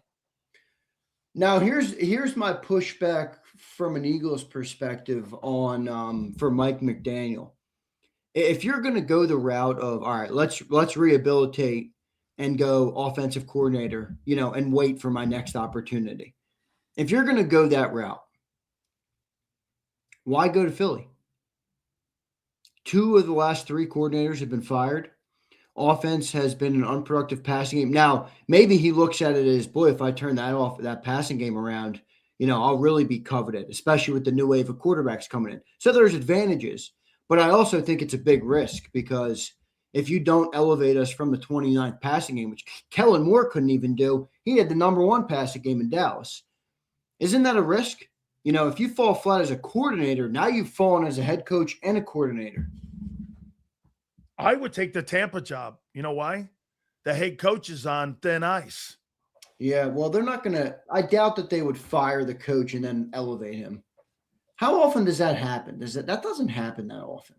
I've never seen it, actually. Yeah, like it would more be that they would hire from outside the organization. They're not going to hire the coordinator that was fired in the year that the head coach was fired. At least I don't think they would. They so would I don't move know. on, yeah. It's an interesting spot here. It's an interesting spot. By the way, you jumped right into it, which is all good. First football Friday in a while. How you feeling about that without the Eagles? How you feeling about it? Yeah, it sucks because it's disappointing. It's not today. It's disappointing. It's not today where it hurts. We still got playoff football. We got the Natty on Monday. It's a couple weeks from now when you're like, man, if only we got to see a couple more games of the Philadelphia. Now, here's the other side of it. That was a miserable team to watch this year. I mean, we all this city collectively lied to themselves about how much we enjoyed watching the Eagles this year. It was a brutal season to watch. Every family event I attended this year, the main topic was, boy, what's wrong with the Eagles? What's wrong with their offense? What's wrong with their offense? So they were tortured. But I'd like to see some more football always because it's not that long of the year, man. Right. I'm not a TV guy. I'm not a movie guy. I'm not either. Like, I watch football. Yep. And even I used to be such a basketball guy. I don't watch NBA like I used to. I'm a sports guy too. I watch the Sixers probably every other game right now, so I'll probably ramp that back up in the offseason here. But yeah, not a big TV or movie guy. Maybe I'll rewatch like the Lord of the Rings. I just saw that hit theater again. Oh my God. All right, here. How about this one? What about that report out there from Mike Silver that Jalen Hurts, Nick Sirianni, and a lot of people in the organization are reluctant to criticize the quarterback? Do you buy it? Do you think there's something to it? Or do you think there's maybe a little?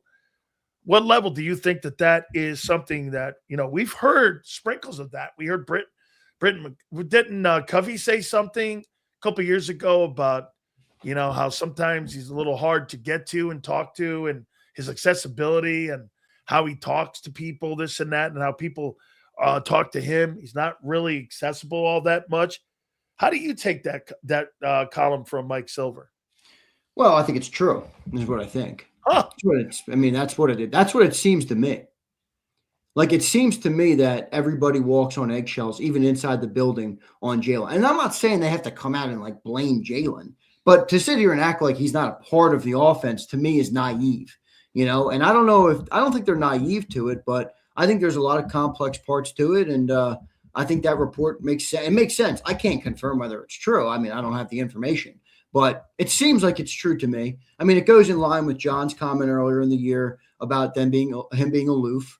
It goes in line with Jeff McClain's reporting earlier in the year about, how the quarterback is perceived in the locker room.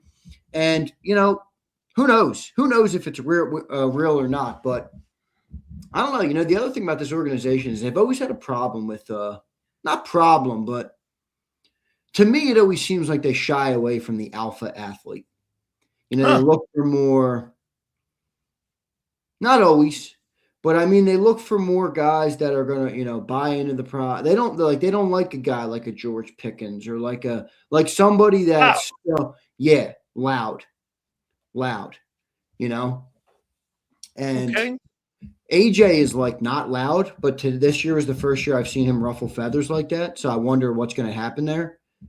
So, but I think Jalen is kind of has that personality of like, not that he's unapproachable, but I don't know if they're going to go and tell him like, yeah, you're not doing a good job.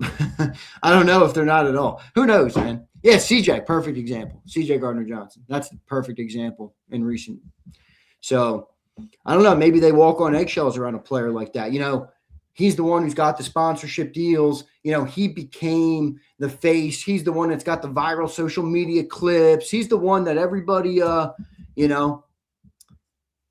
everybody has kind of bought into, that everybody defends, in the fan base.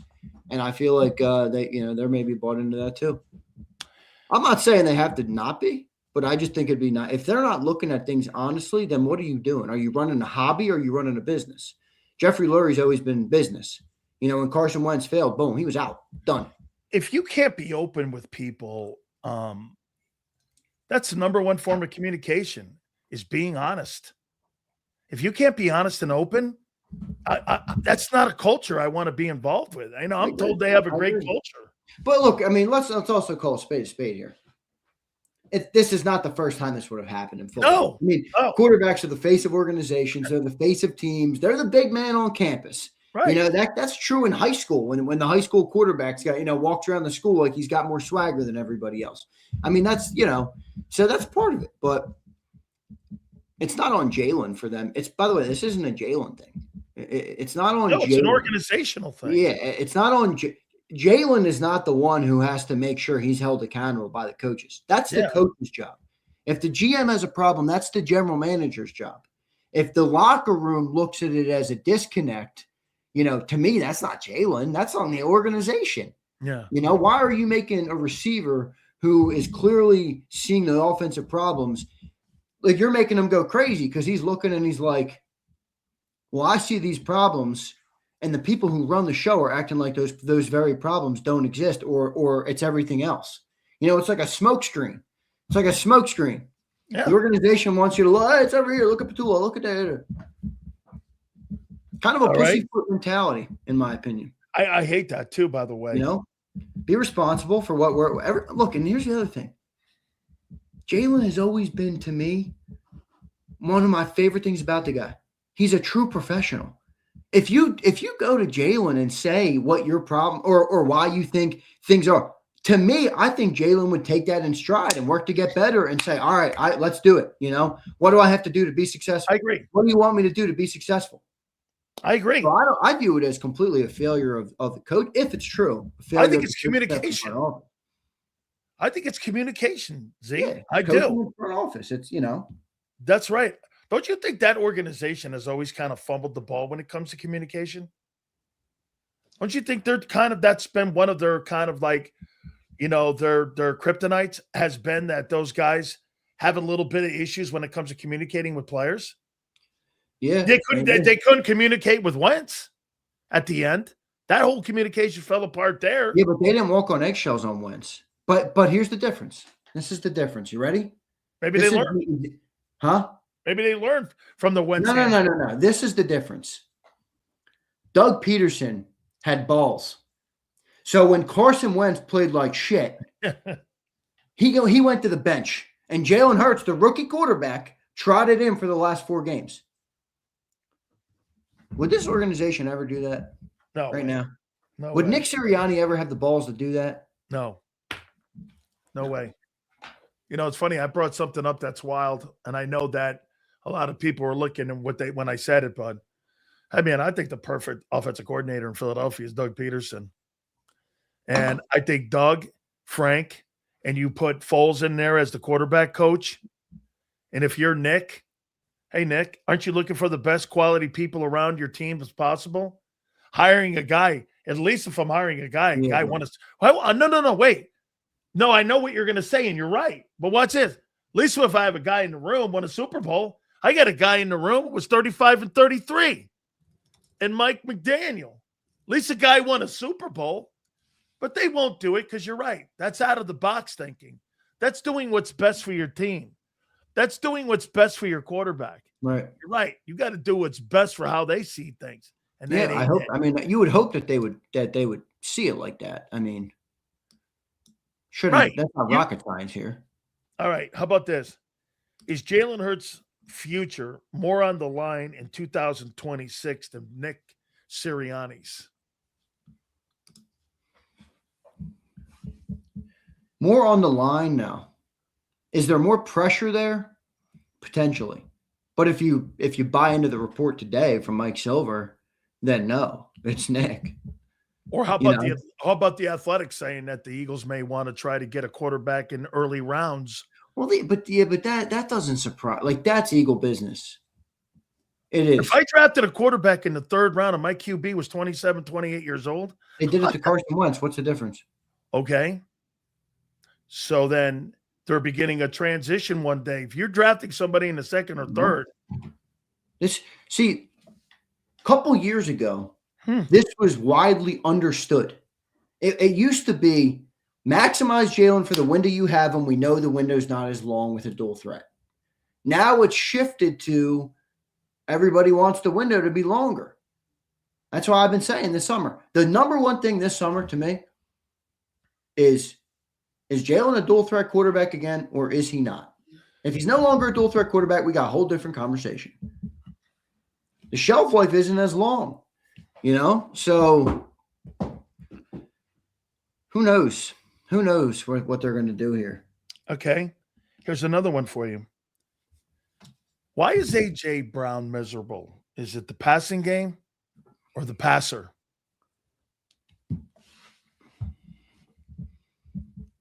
So this is tough for me because I think my gut instinct is it's the passer, but there's data that indicates I'm wrong because I would say he's had opportunity to have it teed up and tee off on him, and he's never done it. Well, no, it's not even that because I don't think he would do that anyway. This is what I would surmise to you from AJ's perspective. Athletes are driven people, obviously, to reach the top of their craft the way that they have, 1% of the 1% of the 1% make it to the NFL. Okay. And then to be one of the best in the NFL, that's, another 1% of the next 1%. Okay. So these guys have a great drive and a great sense of pride.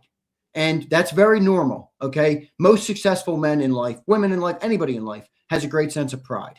Sometimes it can be a downfall, but it's generally pretty normal and healthy to have a sense of pride. If you're A.J. Brown and you believe you were a Hall of Fame caliber player, the last 2 years on his resume are a shit stain. A guy like Jason Cole is going to look at that and say, you're a good player. You're not a Hall of Fame player. You had 70 catches in your 28-year-old season, and you didn't miss it. You're not a Hall of Fame player. Yeah. So AJ looks at that, and that's what I think AJ cares about. But you look at 21 and 22, or 22 and 23, excuse me. Or no, 21 and 22, whatever it was, whatever AJ's first 2 years were. He had damn near 1,500 yards a year and was all pro. So that was the same passer. And those are the type of seasons you got to put up for going to the Hall of Fame. So on one hand, I got 2 years of data that shows that he got the production he needed to be a Hall of Fame player that he rightfully believes he is. And then I have 2 years of data after where the production has dwindled, the passing game has dwindled. There hasn't been any sign in the last couple of years of it going in the right direction or the other direction.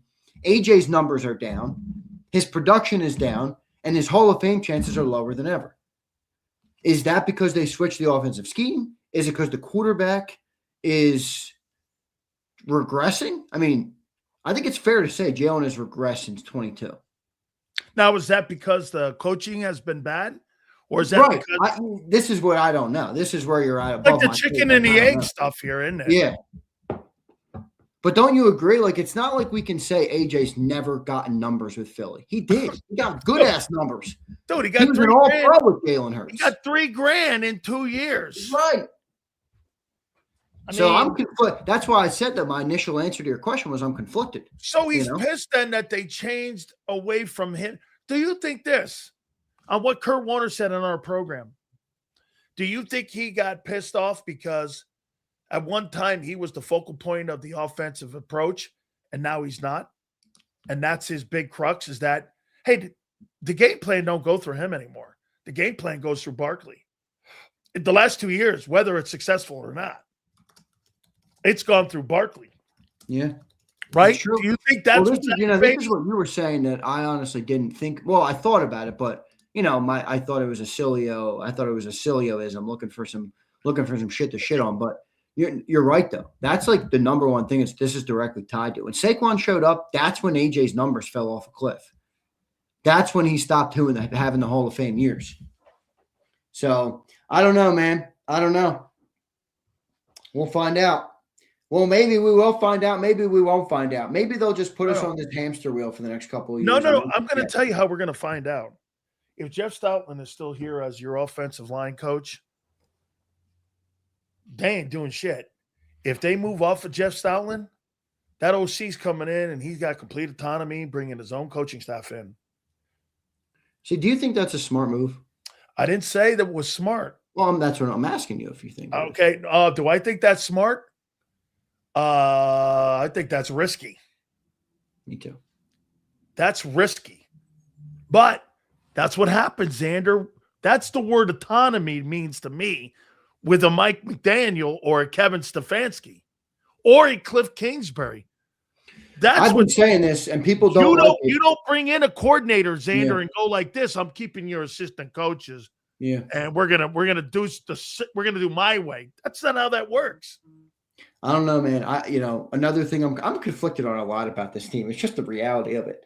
Another thing that I keep saying with Nick Sirianni here is I know everybody loves to rag on Nick because he's easy to rag on. I mean, he presents himself like the way he does. He's a fool on the sidelines. Yeah, I get it. He doesn't call the off. There's a lot of shit there, but I continue to wonder if Nick Sirianni made the smart decision to play football the way we do with Jalen Hurts. When they try and throw the ball 30 times a game, you end up with the Chargers game. You end up with the first 4 games last year. You end up with 2023. You end up with turnovers galore. They were 2-2 in the first 4 games last year. They lost to the Chargers this year. I know Nick seems a fool sometimes. There's a small chance he's right, guys. And it doesn't matter what we think of the offense. I think there's a big chance he's right. Look at the record. But this is what I don't get you. I mean, you say every day that you don't. That's right. That he's a bus rider. How can you criticize Nick and then say that he's right? Because he's not he has no answers when that system doesn't work. He's more about system and style of play than he is about being. All right, but he's not a play calling coach because you know why? I watched a play calling coach with a JV team kick his ass when those margins were slow or small. All right, let's walk through that though. Okay. So we all come to the conclusion that they play the offense the way they do because of the quarterback, right? Correct. And your gripe is when that doesn't work, he doesn't have the answers. Correct. Do you see where I'm going, though, that you're shifting off of why they play that way? Perhaps it's because I never thought the quarterback. Wait. Perhaps it's because the answers, though, they can't put them in because they don't have the volume passer. Correct. I've said that since day one. So how's that on Nick? It's on the organization. That's what they've chosen to do. I struggle with it. When your players aren't playing great all-pro football. My comments about your roster always being such a dominant roster. But you call Nick a caboose. You're distracted from what I'm saying. Okay. No. Okay. Well, no. I say this. That guy is a product of the environment of the players that are in that system. If you put that same system in New York with the Jets, he'd win 2 games. If you put that system with Los Angeles, he wouldn't. No, because he wouldn't run that system with a different quarterback. How do you know that? Because he didn't want to when he came here. They started 2-5. Jalen Hurts threw the ball over the place. Okay, you're saying putting something in place like that makes him a good coach. I'm saying something. Okay, what are you saying then? Because I don't want to. You're right. That's what I'm saying. Okay, you're saying because look at a quarterback. I got to play like this. Okay. Well, if you lose an O-lineman, you lose a receiver, a guy's injured at center, that's going to derail your entire operation. I watched Kyle Shanahan lose an entire football team, and it doesn't derail that guy. He goes out and coaches your pants off. But why, bro? Because he's a better coach, and he's an actual. No. I disagree vehemently. He has answers, though. When the centers don't play, he's got an answer to Kittle being out. Because there's wait. There's more answers. There's more answers available to him. Who? Kyle. Why? Because they have a different style of quarterback. Wait. Because they have a When different the center coach. doesn't play good in Philly, when the left guard doesn't play good in Philly, when Saquon Barkley averages 3.2 a carry, why does Nick Sirianni have no answers? Because they cannot start volume passing. Okay. He's a product of Howie's roster. Dude, you're talking out of both sides. No. Howie builds the roster. Nick goes, Howie, this is how we're going to run because we have great talent. I think they win in spite of the coaching. And the quarterback? Yeah. Because when those answers have to be answered, they can't answer it. Dude. This is where I can't buy. Wait. Somebody's got to be smart. Nick or Jalen. One of them has to be smart. Okay, wait a minute. Let me ask you this. So if A.J. Brown, Devontae Smith, and your whole O-line and everybody doesn't play, does Nick have answers for that team to win ball games? Kyle does. The quarterback, though, is limited in that he cannot play. He needs a great running game. So if the running game isn't great on a given Sunday, the offense looks like shit and they don't move. Yeah, but I thought Purdy was a system quarterback. Hey, you're talking to the wrong guy. I think Brock Purdy's awesome. I happen to do too because he threatens the middle of the field more than anybody gives him credit for. There's the answer to your test, though, Sileo. But Xander, that guy has the answers to the test. Nick doesn't. You know what his answers are? Go get me Jalen Phillips and go get me somebody like Saquon Barkley to make my offense better. They can't change the way they play offense. So if the running game, this is why John used to say, the margin for errors like this. Because he's not a guy with answers. He's a product of Howie building the roster. And if the roster's not good, he has no answers for it. Has none. Dude, you can't beat San Francisco with a practice squad roster. If you don't have the right tools in the shed, Sileo, don't matter. I watched the guy not have the right tools in the shed in San Fran. And guess what? That guy may be. Oh, you're leaving out the crux point. What's that? The quarterback. Wait, I saw him take Jimmy Garoppolo to a Super Bowl. That's a good point. Good point. You think even with Jalen's limitations, Nick Sirianni should be able to get more out of him on a given Sunday when things aren't working? I think other coaches could get more out of him. I do too. I definitely think you think Shane could get more out of him than what? How about this? Do you think let me get a guy. Do you think Joe Brady could get more out of Jalen Hurts than Nick Sirianni? He got more out of Josh Allen, cut the turnovers over. All right, made that guy an MVP. Did Kellen Moore get more out of Jalen? No. You know what he did? He went to Barkley. He limited him. He cut his pass. On the other hand, did get more out of Jalen. Completely. Perfect coach. But different version of Jalen. Jalen doesn't run the ball like that anymore. Okay. You not agree Jalen Hurts played his best Super Bowl in the year with Shane?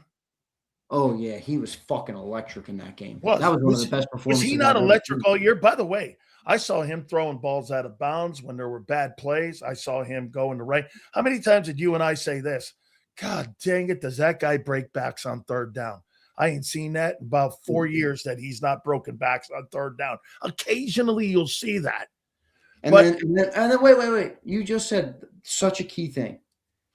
And then what did the Eagles struggle with the most this year? Quarterback, third down. Third down. Perhaps the player is different today than he was in 21 and 22. We always said that this was not a high ceiling for this guy. Well, we also said it was a shorter window, and now that the window's closing, everybody wants to open it back up and doesn't want to accept the reality. I actually don't think we're there yet. I think we got to see. But we're not trending in the right direction with the running. You know, him not running anymore, way less, and the report that he doesn't want to run anymore. You know, that's the Nick Sirianni spin of, he'll do anything it takes to win. Well, that's not really true. He doesn't want to run. You know, it's just the reality right now. San Francisco might get to if Sam Darnold is hurt and he can't play, and San Francisco wins that game, and they get to the NFC Championship game. Let's hypothetically do this: if the Rams get knocked off, Chicago and San Francisco could be playing for the NFC Championship game in Chicago. And you just might see the 49ers in the Super Bowl. With that roster, that's coaching. And a quarterback that knows what he's doing. Look, there's a reason everybody in the NFL, 31 out of 32 teams, legitimately, 31 out of 32 teams want to be able to pass the ball well. That's not a coincidence. That's because it gives you the biggest margin for error in the game of football, and there's a lot of error in football. Like Sileo said, some days your center sucks and he's making $18 million. 1 year your running back can't get yards. One day your right tackle misses, gets hurt and misses the rest of the season. These are things that happen every single year. When you have the style of offense that you need, you can make up for those changes more easily than when you're limited to not being able to pass the ball 30 times. It's the NFL, dude. Let me ask you just, I don't know if I've ever really asked you this. You think Nick's a good coach? Sirianni? Yep. I do. Okay. What's your definition of good coach? That's a good question. And obviously varies so greatly. That's why it's a good question, because in some areas you have coaches that are completely different. You have John Harbaugh, who is the hottest name on the market. He coaches completely different than Kyle Shanahan, who we just talked about. Me personally, I tend to gravitate toward the guys that have great discipline, great maturity. Mike Tomlin, Mike Vrabel, Harbaugh I like a little bit more. I like that coach. But I also understand why teams try and get the great offensive mind. My favorite coach right now is probably Kyle, because I think he's gotten better at that while also still giving you the advantage over every single play call. The other part about Kyle is this is now a long time he's been the best offensive mind in football. Abe, you're right. I always say I think Sirianni is a good coach. He's not my style. How many times have I said that, Sileo? Yeah. I think he's a great coach. He's not my style. It's not what I would choose to lead my organization. But I'm not going to sit here and act like he's not a reason that they've had success. A lot of success. A great level of success. Same thing you said about Jalen Hurts. But players change. Players have a shorter shelf life than coaches, In terms of a coach can be a coach for 50 years until you're 70 years old. A player is limited to his athletic ability, and his skill set. Can I give you my definition of what a great coach is? Yeah, I'd love to hear it. Empowering. It's a great word. Empowering. And I mean empowering because I was a part of this. My head football coach, Jimmy Johnson, never got in the way on game day situations ever in a million years would he ever. But that thing failed. I'll tell you what, we didn't have dinners getting on airplanes going back. We had come to Jesus conversations on Monday as a staff and as a team. And that guy all week long was a Tasmanian devil the entire week if we failed. Monday or Saturday would come, Sunday would come. He'd build your ass. He'd rip you a new one till Wednesday and then build you back up by Friday and give you another shot at the bite of the apple. And he would empower his coaches. He got more pissed off at his assistant coaches than he did his players because it's your job to make those guys better. I agree. That's a really great look at your way of looking at coaching. He said it's your job to make that guy better. And if you can't, I'm getting rid of you and him. And that's how Jimmy coached. Dude, the guy people see on TV, that ain't the same dude. That guy had a sense of urgency. So what do you like? Super Bowls or not? So this is where I struggle because you can't have it both ways. Like Prince, I'll go to you. You're consistent. Stephen Paparo in the chat or Theo or Catch. These are people that say consistently, and I don't want to speak for you guys. Maybe I got it wrong. I don't know. People are out there, though, who think Jalen Hurts is not a good quarterback. And then they also criticize and say Nick Sirianni is not a great coach. And to me, if you don't think Jalen Hurts is even a top 10 quarterback and they've had this level of success, in my opinion, the only way to get that is to have a good head coach, because that's getting the most out of your talent. Oh, I think Hurts is a better player than Nick's a coach. I do think that. Yeah, but he does have limitations that are I know hard he to does, coach but he around. works around them and wins around them. Harder to coach around those in the NFL. I'll tell you what, that guy's had more success on the playing field, and I've seen Nick have less answers because of 23 and 25. That guy's had more failures than what Jalen's had. Dude, it's hard to have answers, man. I'm telling you. Hold on. Do you not agree? You can't pass the ball, dude. It's hard to have answers. Okay.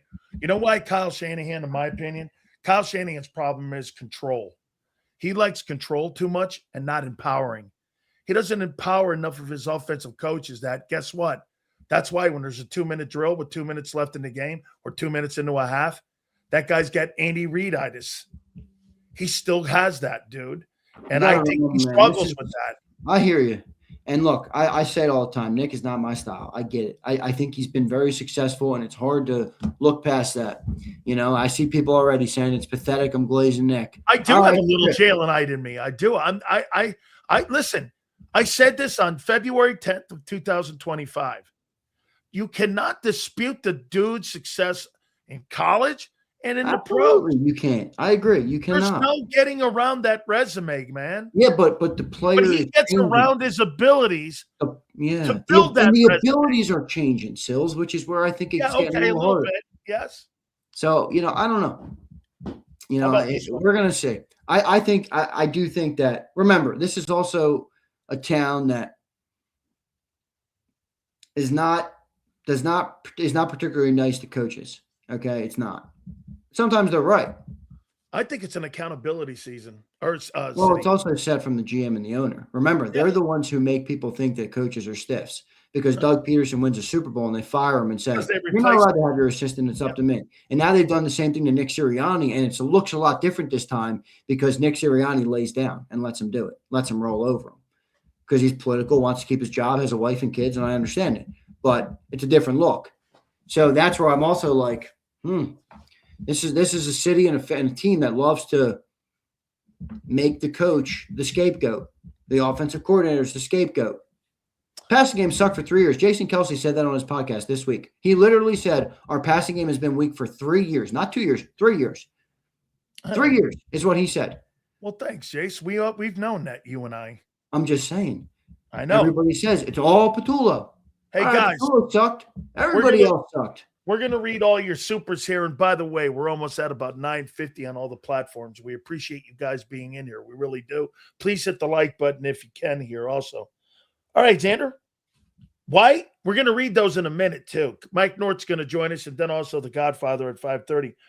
Why is the Eagle OC job a good job? Maybe you don't think it is, but why is the Eagle OC job a good job? It's a good job because they're a great team. They're a great organization. They have great level of success, arguably the most success in football in the last 5 years.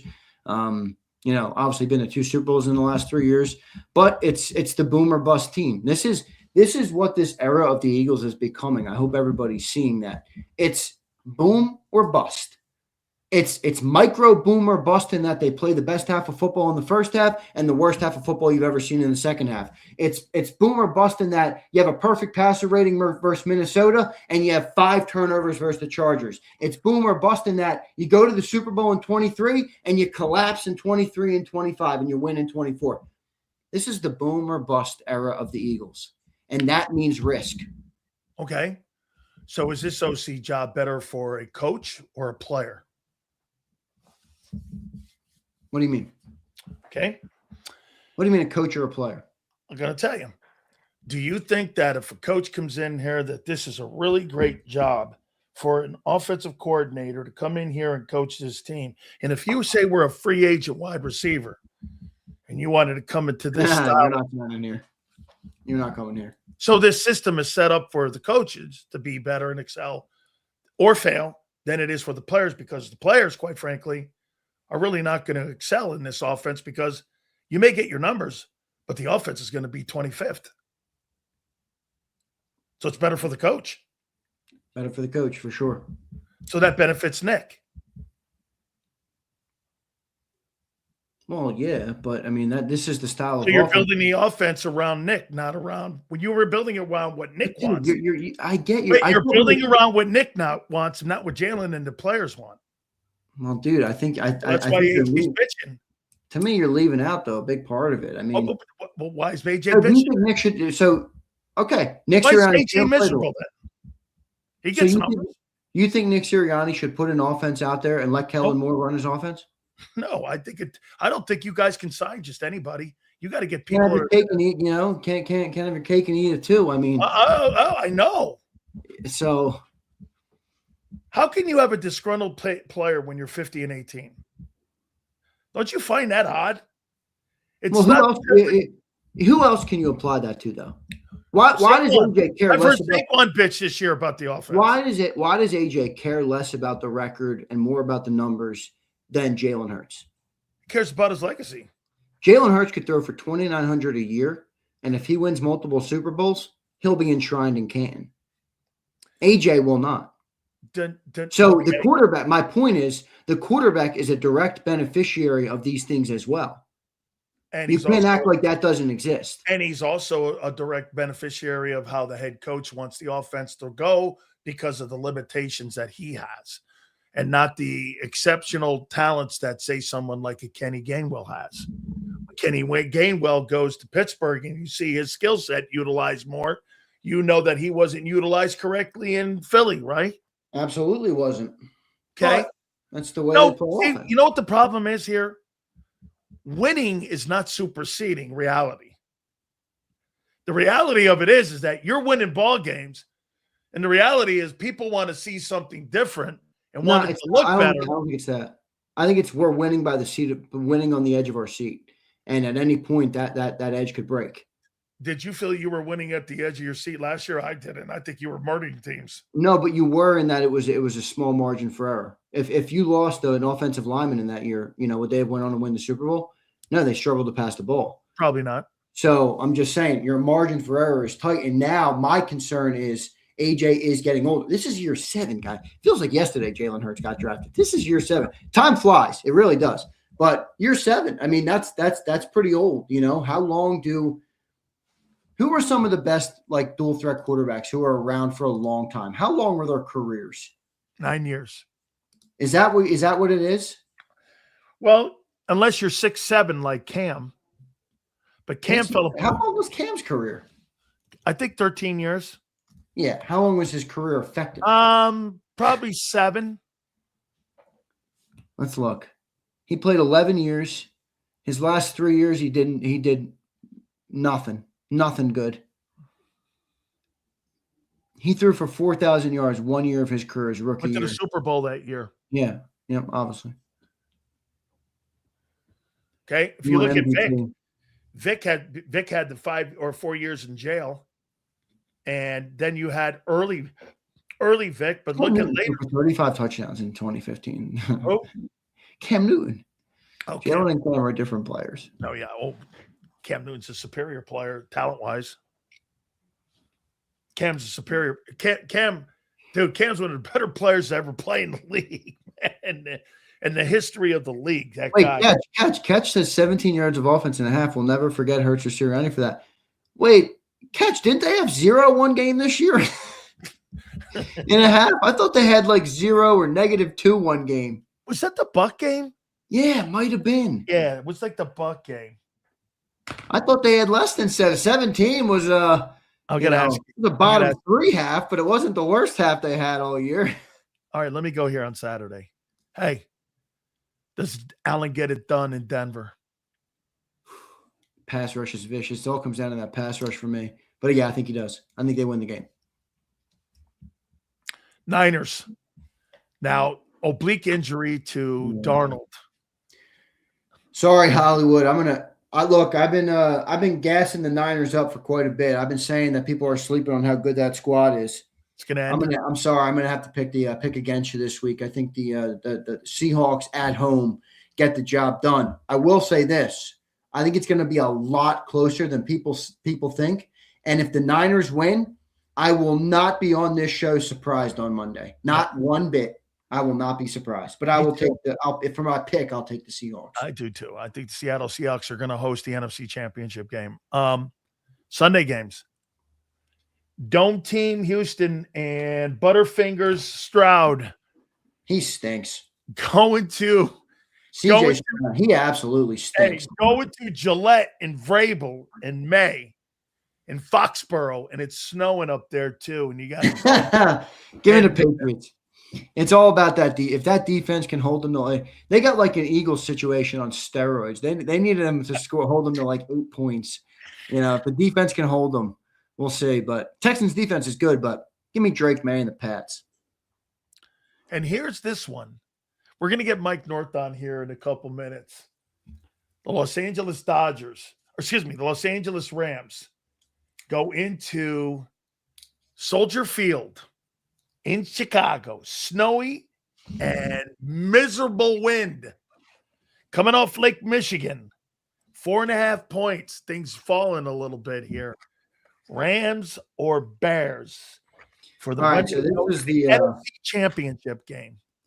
So my reason has gone out the window with this game, and I'll explain to you why. But let me just say, the Bears have been my sweetheart team since last summer. All right, your argument with John? For the Birds 365 listeners, I had 5 or 6 arguments with John in the summer about the Bears. I thought they were coming alive. I love Ben Johnson. I love Ben Johnson when he was in Detroit. I loved when he stiffed it to the teams who wanted to hire him. And he's like, nah, I need more than $15 million. And everyone's like, you haven't coached a game in your life. You're a conceited prick. He knew what he was about to do. And I've liked the Bears for a long time. I'm picking the Rams in this game, and it's not because I think, they're just way better. I have a human reason I'm picking the Rams, and it's kind of a load of baloney, but I believe in it. Pat Callahan, the great host of This Week in Pro Football, passed away this year. He died a very quick death from pancreatic cancer. He was diagnosed about 6 months. It took 6 months start to finish. He was done. Pat also lost a son last year. Now his wife has 1 son left. Her husband and her other son have passed away in the last year.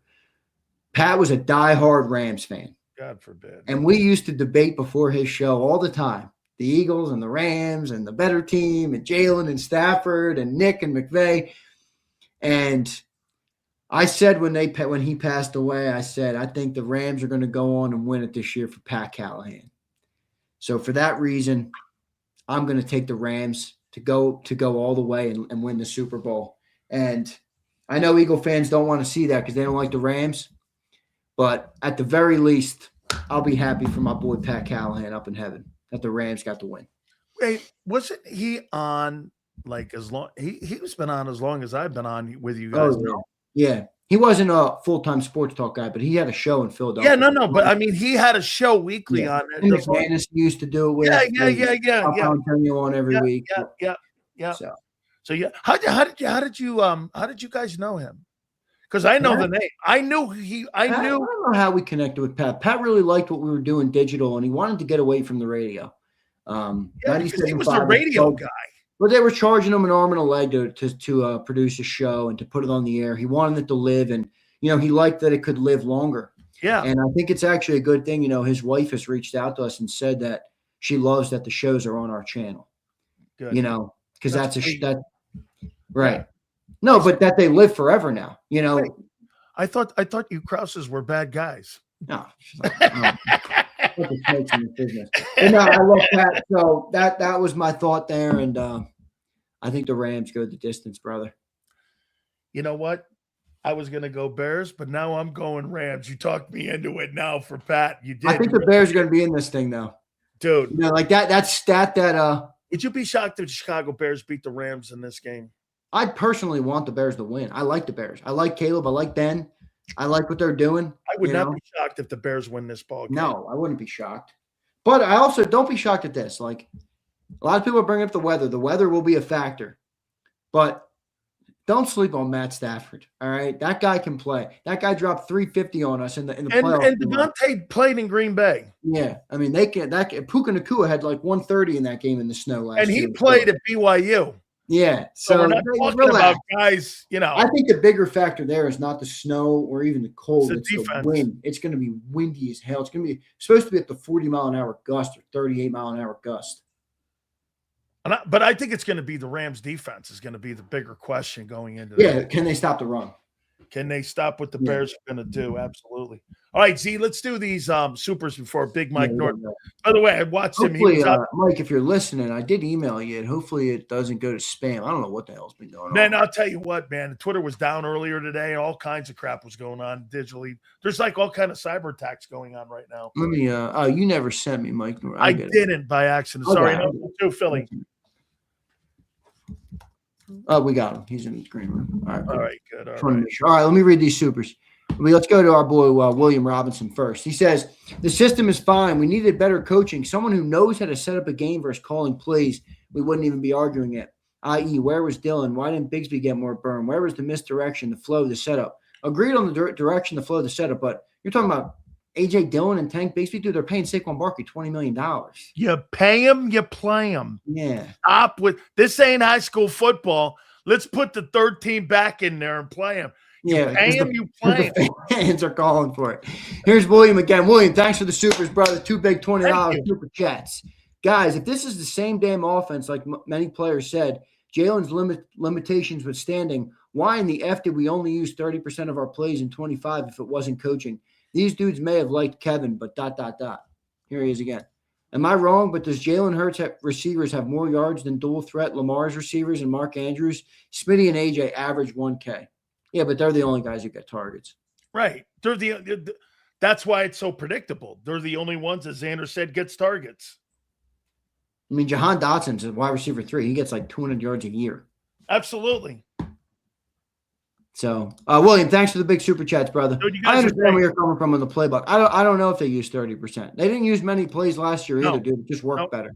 Yeah, well, Xander, I'm going to use the right hand and the left hand when I'm knocking you out. I'm not really going to deviate off that, are you? Here's Mikey. You guys hear that Caleb apparently wears oh, come on. I'm not joking. Paints fingernails, wears a butt plug. Yeah, don't put that on my show. I'm not talking about butt plugs on the show, dude. Yeah, I'm not a Jalenite. I'm an Eagles fan since 80. Love it, dude. Man card revoked on that one. Thank you. Agreed. Ramir, Shannon, get me you and Dan open. Ramir, you're going to have to speak English if you want me to understand what you're saying. Yeah, because that sounds dorky too. Abe, will we hire an RPO OC? Will the quarterback run anymore, or is he done running? You tell me, Abe. They're not hiring an RPO guy. That's not happening. It wouldn't be wise. I mean, it would be wise to hire maybe someone that has experience with the dual threat. Yeah, agreed. But they're not. Here's Abe again. With the dual threat quarterback, aren't you going to use more run plays versus pass plays? More like scheme equals quarterback style. Kudos to AJ getting 1,300 with Jalen at quarterback. Abe, good comment. Scheme equals QB style. That's why Kyle Shanahan spends 3 first-round draft picks on Trey Lance and says, "Goodbye. I don't even care what I get back. Give me the last pick in the draft because he can process. That guy can process a defense. That guy gets the ball out on time. Trey Lance. Save that for the people who want to play offense. 38 starts at Iowa State too. Yep, Purdy. That's right. It's a good point by you. 38 starts. Says, if you are Jeffrey Lurie and A.J. Brown says he'll stay if Nick is gone, fired, would you make that call? No, because that's not what A.J. Brown's saying. That's no. A.J. wants the offense to go through him. You see the lengths that people go to try and blame everything on the coaches in Philly? Of course. Guys trying to make an ultimatum for A.J. to fire the coach. Sileo says, Sirianni let this team collapse 2 out of 3 years and had no answers for it. If you don't have answers as a head coach, then how the F do you still have a job? Well, Sileo, he also went to 2 bowls in 3 years. I mean, pick your poison, man. It's the most, like John says all the time, it's the weirdest team of all time to cover. You're either a grand slam or you're a train wreck, which is crazy. And it's been that way. 2 of the last 3. I said it. This is the boom or bust era of the Eagles. Absolutely. Here's the last one. Jimbo says, David Shaw, thoughts on him for OC? Yeah. No. I like David Shaw, though. I do too, but, I think you really need somebody. How much experience as an OC does David Shaw have? I thought he was with the 49ers. And that's how we got that Stanford job. I don't know. I got to look into it. Yeah. All right, brother. Appreciate you, Jimbo. Appreciate everybody for the super chats. Damn, Xander, I'm not going to say this to you today. I'll see you on the pregame. I know. Done. Mike Moore still got another game. He sure Fucking does. well done by that football team. That is a good story. Hey, you want to hear? What, they have 4 wins last year? Yeah, you know what though? You know what? I lived in it too for a long time. So before Mike goes out, he's got to put his hairpiece on and his galoshes on. You know, the wind, he can't keep that hairpiece, man. What they see that wind blowing last night in O'Hare? Holy cow, man. Soldier Field's going to be very interesting, I think, this weekend.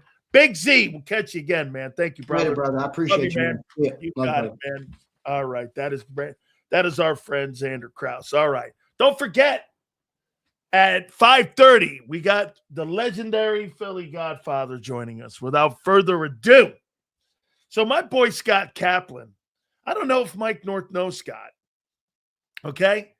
So Scott, out of nowhere, he parachutes in because he's on the beaches of San Diego, and he goes, "Hey, Mike, how you done?" Mike's out there. He's got his little puppy. I think there was something with him, and he's all bundled up and this and that. He's out there freezing. By the way, I've lived near Chicago, so I know them snowdrifts. Folks, snowdrifts in Chicago, roads get moved, okay? They get moved. They're like 10-foot snowdrifts when you live out west, okay? And I think this is going to be one of those snow games. I watched Sean Landeta one day in Chicago, I believe, before we get Mike in. I think Sean Landeta one day dropped a ball he was going to punt, and it was so windy in Chicago, he missed it because the wind blew off the track where he was going to kick the ball. Without further ado, the guy who has seen more football than Curly Lambeau himself and the legendary George Alice, my friend, Mike North, joins us right now, right here on the program. How you doing, brother? My friend, I couldn't feel any better. It's good to see you. The Chicago Bears got to show the colors. We don't get to do that. Like, I had a buddy, he had sex with his wife 3 times, and she got pregnant 3 times. You know what I'm saying? And basically, that's what the Bears have been in the playoffs. Do we have the longevity? I have no idea. But I do know this. To become a clutch quarterback like Caleb Williams, you have to fall behind for 3 quarters to come back. Okay? So this is a charmed existence. This is something that will never happen again. I don't believe Ben Johnson's message, Dan, to the team next year will be, listen, guys, we're going to do the same thing we did last year. Get behind 12-15 by about 3 minutes in the third quarter, then we'll come back, because we'll never see them in the playoffs. So they got to improve, but they come up with turnovers, which, as you know, we had Bear teams in the early 2000s with Urlacher in them. And one year they'd go crazy with turnovers, and the next year it didn't happen. So then you're stuck with a defense that, unless you get turnovers, you better be able to get stops. And that's why the Bears next year, no matter what they do this year, are a shoo-in to go in to the playoffs, even, because this does not remind me yet of a building team completely, though they're on their way. How about this, Mike? I've always thought that the turnover number was always fraudulent on how you evaluate a defense, because it's hit or miss, as you just said. Right. I mean, you don't know tip balls. I mean, sometimes that's just situational lineup. So to me, whether good coaching, and players listening and getting and being able to get those 50-50 balls. But we've seen it happen with offenses and defense. Last year's great offense might be this year's bad offense. Last year's great defense may be this year's, well, where's the turnovers? Next year we could have 12 turnovers. Who knows? So we got to strike while the iron's hot, and I couldn't be any happier. Scott Kaplan, I do know. I've known Scotty for 30 years. He's been a talk show host in San Diego and now Los Angeles, because they have 2 teams there. But he knows what he's been here. To Chicago, like you. And my dog is and he's not little. Don't take offense. He didn't mean nothing. I've got a little dog. But I 75-pounder, but he's boxer, pit bull, and he's got lab in him. Lovable dog, wouldn't hurt a fly. They have no hair. They're thin. He couldn't wait to come in. That's my point. The Rams are going to, and Scotty Kaplan said it best. Dome team too. Oh, absolutely. And here, Stafford under 500 record in cold weather. I heard some misguided host today say, well, he played in the NFC North and, he put up all sorts of numbers. Wait, every game was in the dome except 2 on the road, Green Bay and the Bears. Minnesota has a dome, and Detroit, he played all this home games in domes or in 70-degree record. Now you're going to come here, and I'm hearing, they're going to win double digits. Let me tell you something. That's not going to happen, folks. That ain't happening because the Bears have been bitching. Ben Johnson made them practice. I'm not kidding. In some of the worst conditions. I was born here. Going to win. I'm going to tell you right now. He had them practice in conditions that prior administrations would have put indoors. That's what Belichick used to do, Mike. Yeah. He figures you're going to play. Parcells. Those guys, if they're going to play in outside weather like that, they're going to practice in outside weather like that. And that's why, listen, I got to tell you, man. I feel good about I'm taking them. Dude, I've played at that field, at Soldier Field. Oh, it's brutal. And get this, the snow and the rain don't bug you. It's that wind off the wind that gets you. Here, 30% chance of precipitation, snow or rain, or both. Folks, you're not going to get the coverage anywhere else on this Bear game than on this show with this wonderful network sponsored by Morgan & Morgan. Thank you. All I'm going to tell you is that there's a 30% chance of precipitation, that it's 19 degrees at kickoff time with the wind 15 miles an hour, which is, as you know, you just said it, the trick, because Stafford won't be indoors. It will be like Peyton Manning going outdoors again. I'm not afraid of that many Rams. Deacon Jones ain't walking through that door. No. I see the Ram team, and I'm going, well, why has everybody got them losing to the Bears? They spot teams. And by the way, I heard the Green Bay defensive coordinator might be up for the Miami Dolphin job after. Yeah, Chris Shula. Yeah. Hadley is his name.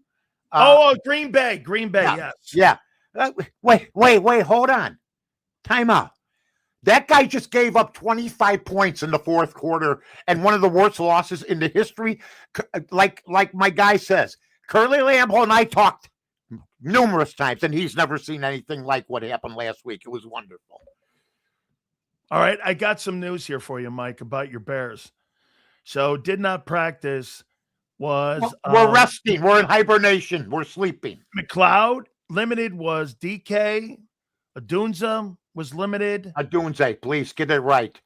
Okay. Gardner Johnson was full practice. Nobody's missing. It's the playoff. Feel about the health heading into this game? Huh? How do you feel about the health of the team heading into this game? I love it. Everything's worked out. Caleb Williams is once again, I'm still not sold on him completely. Don't forget. Come on, Mike. No, I'm sold on him for what he's done, but he's in the rankings. Like we just talked about. So let me go like this. You need to see more consistency in like a couple That's all. years. Oh, look, I'm not taking a look at. He's like I said, he's one of the best clutch quarterbacks I've ever seen. Okay. For what he's done. Okay. But if you need to win year by year, sample size. Here, I'll give you a perfect example. It's the quarterback rules. Brady was able to break records, Super Bowl 7, because he knew he couldn't get massacred. But I'm here to tell you, the best quarterback who ever played for the Chicago Bears was number 9, 1985. He just wasn't allowed to pass the football because stay healthy. Well, yes, but the reason he couldn't stay healthy wasn't because he was pulling up lame, or anything. He was getting massacred. Play. Yeah. He played. He didn't want to slide. There wasn't those rules back then. If they, and I think anybody that knows football, first of all, Jim McMahon broke 70 NCAA records passing the football. Mike, he never played a full year of any time in his career based on one thing, because he was a gamer. Right. And here's another thing. Caleb Williams will tell you this himself. He's got to hit The reason we're falling behind is he ain't hitting the open man all the time. He's inconsistent. 58% completion percentage. Exactly. That's my point, Dan. Here's my deal. McMahon would be 65 to 70% on the passes that Caleb throws. Great thrower of the ball. Absolutely. That's my point. And Peyton would be the starter for this team. See, what I'm trying to say is the skill position players on the 85 team, because the reason I bring this up, somebody on Twitter said the athletes are better today. They're faster today. They're this and that today. I go, are you kidding me? Willie Galton ran a 4.340 and he was a top Olympic sprinter. He was the fastest guy the Bears might have ever had. Okay. Okay, Mike. Well, let me ask you one thing, though. I'll compare that 85 team to this team. Don't you think this offensive coaches and the offensive head coaches this offense better than what you guys had? Absolutely. Had coaches. Absolutely. In 85. I'll tell you what. But back then, that was the type of football. If you have Walter Payton. It was running more with Peyton. Yeah. But Jim McMahon was 46-15. That's because right. when he did play, I already wrote a W down most of the time because of him and the defense. But, somebody tried to say, look, the guys are bigger now. Yeah, but they're softer. Nobody, that Bear front five that we had in 85, they might have weighed average about 275, 280. Yeah. But Jimbo Covert, Lawrence Taylor never had a sack against Jimbo Covert. He weighed 250. I always thought your teams were limited through Ed Hughes, though, your OC. I agree. I never thought they were really. Micah Parsons weighs 240. Lawrence Taylor weighed 250. The game hasn't changed all that much. You put on 20 to 30 pounds on the lineman, period. Yep, absolutely. Yeah. Well, I'm asking you.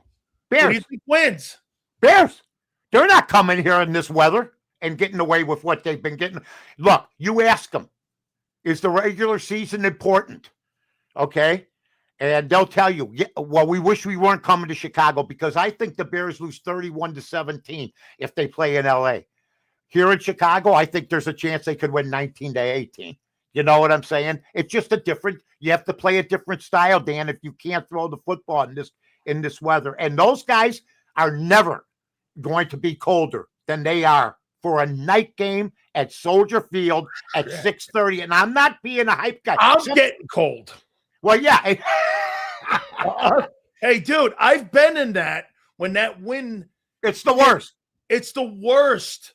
There's boats actually. Wait, Mike, you're beat before you even step on the field because when you go out for stretching, you go out there and they go like this. It's 18 degrees, and you're like, all right, I played. I'm in Connecticut. Then when the wind, it's like it's -2, and you're like, holy cow, Dan, I'm freezing my doorknob. When we were kids, we used to walk on the lake, right? We were out of our minds because it would be ice up, but we used to walk out on the pier.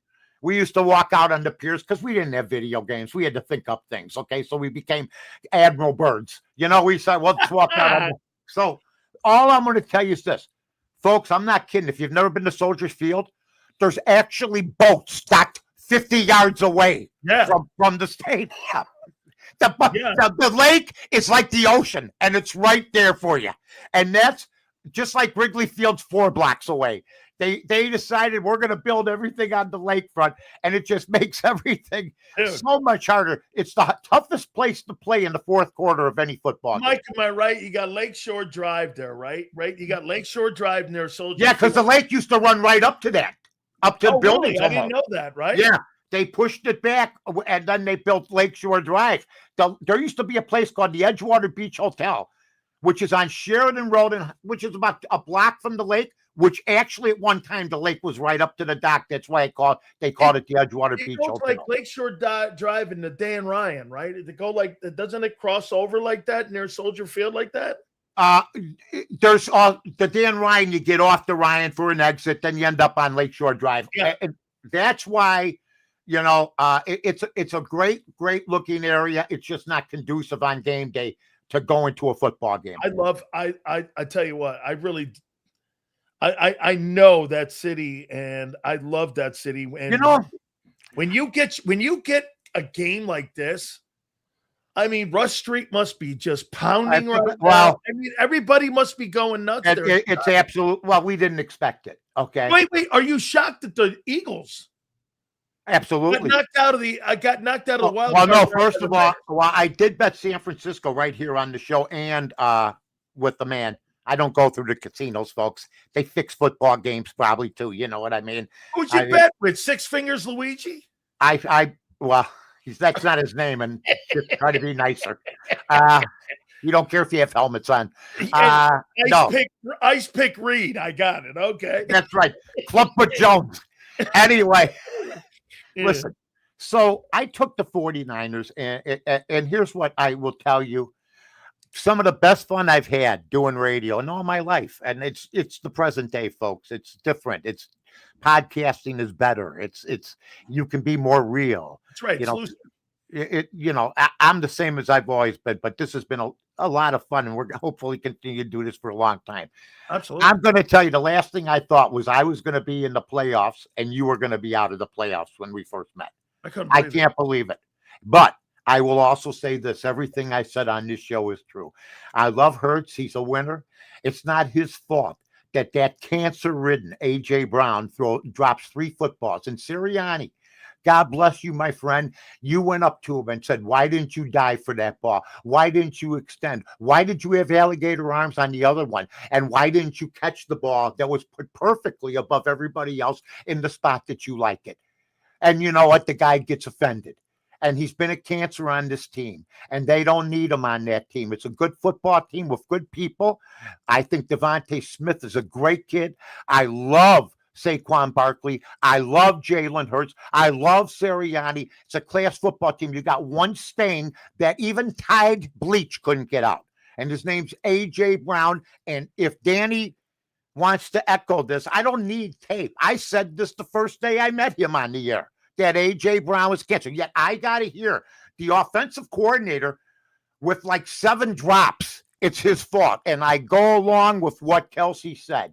Jason Kelce. The players lost this game. You can blame the offensive coordinator all you want. I'm the outsider that loves being inside with you guys. But I am more objective to this because I've seen plenty of bad football. I'm here to tell you, A.J. Brown has got to go.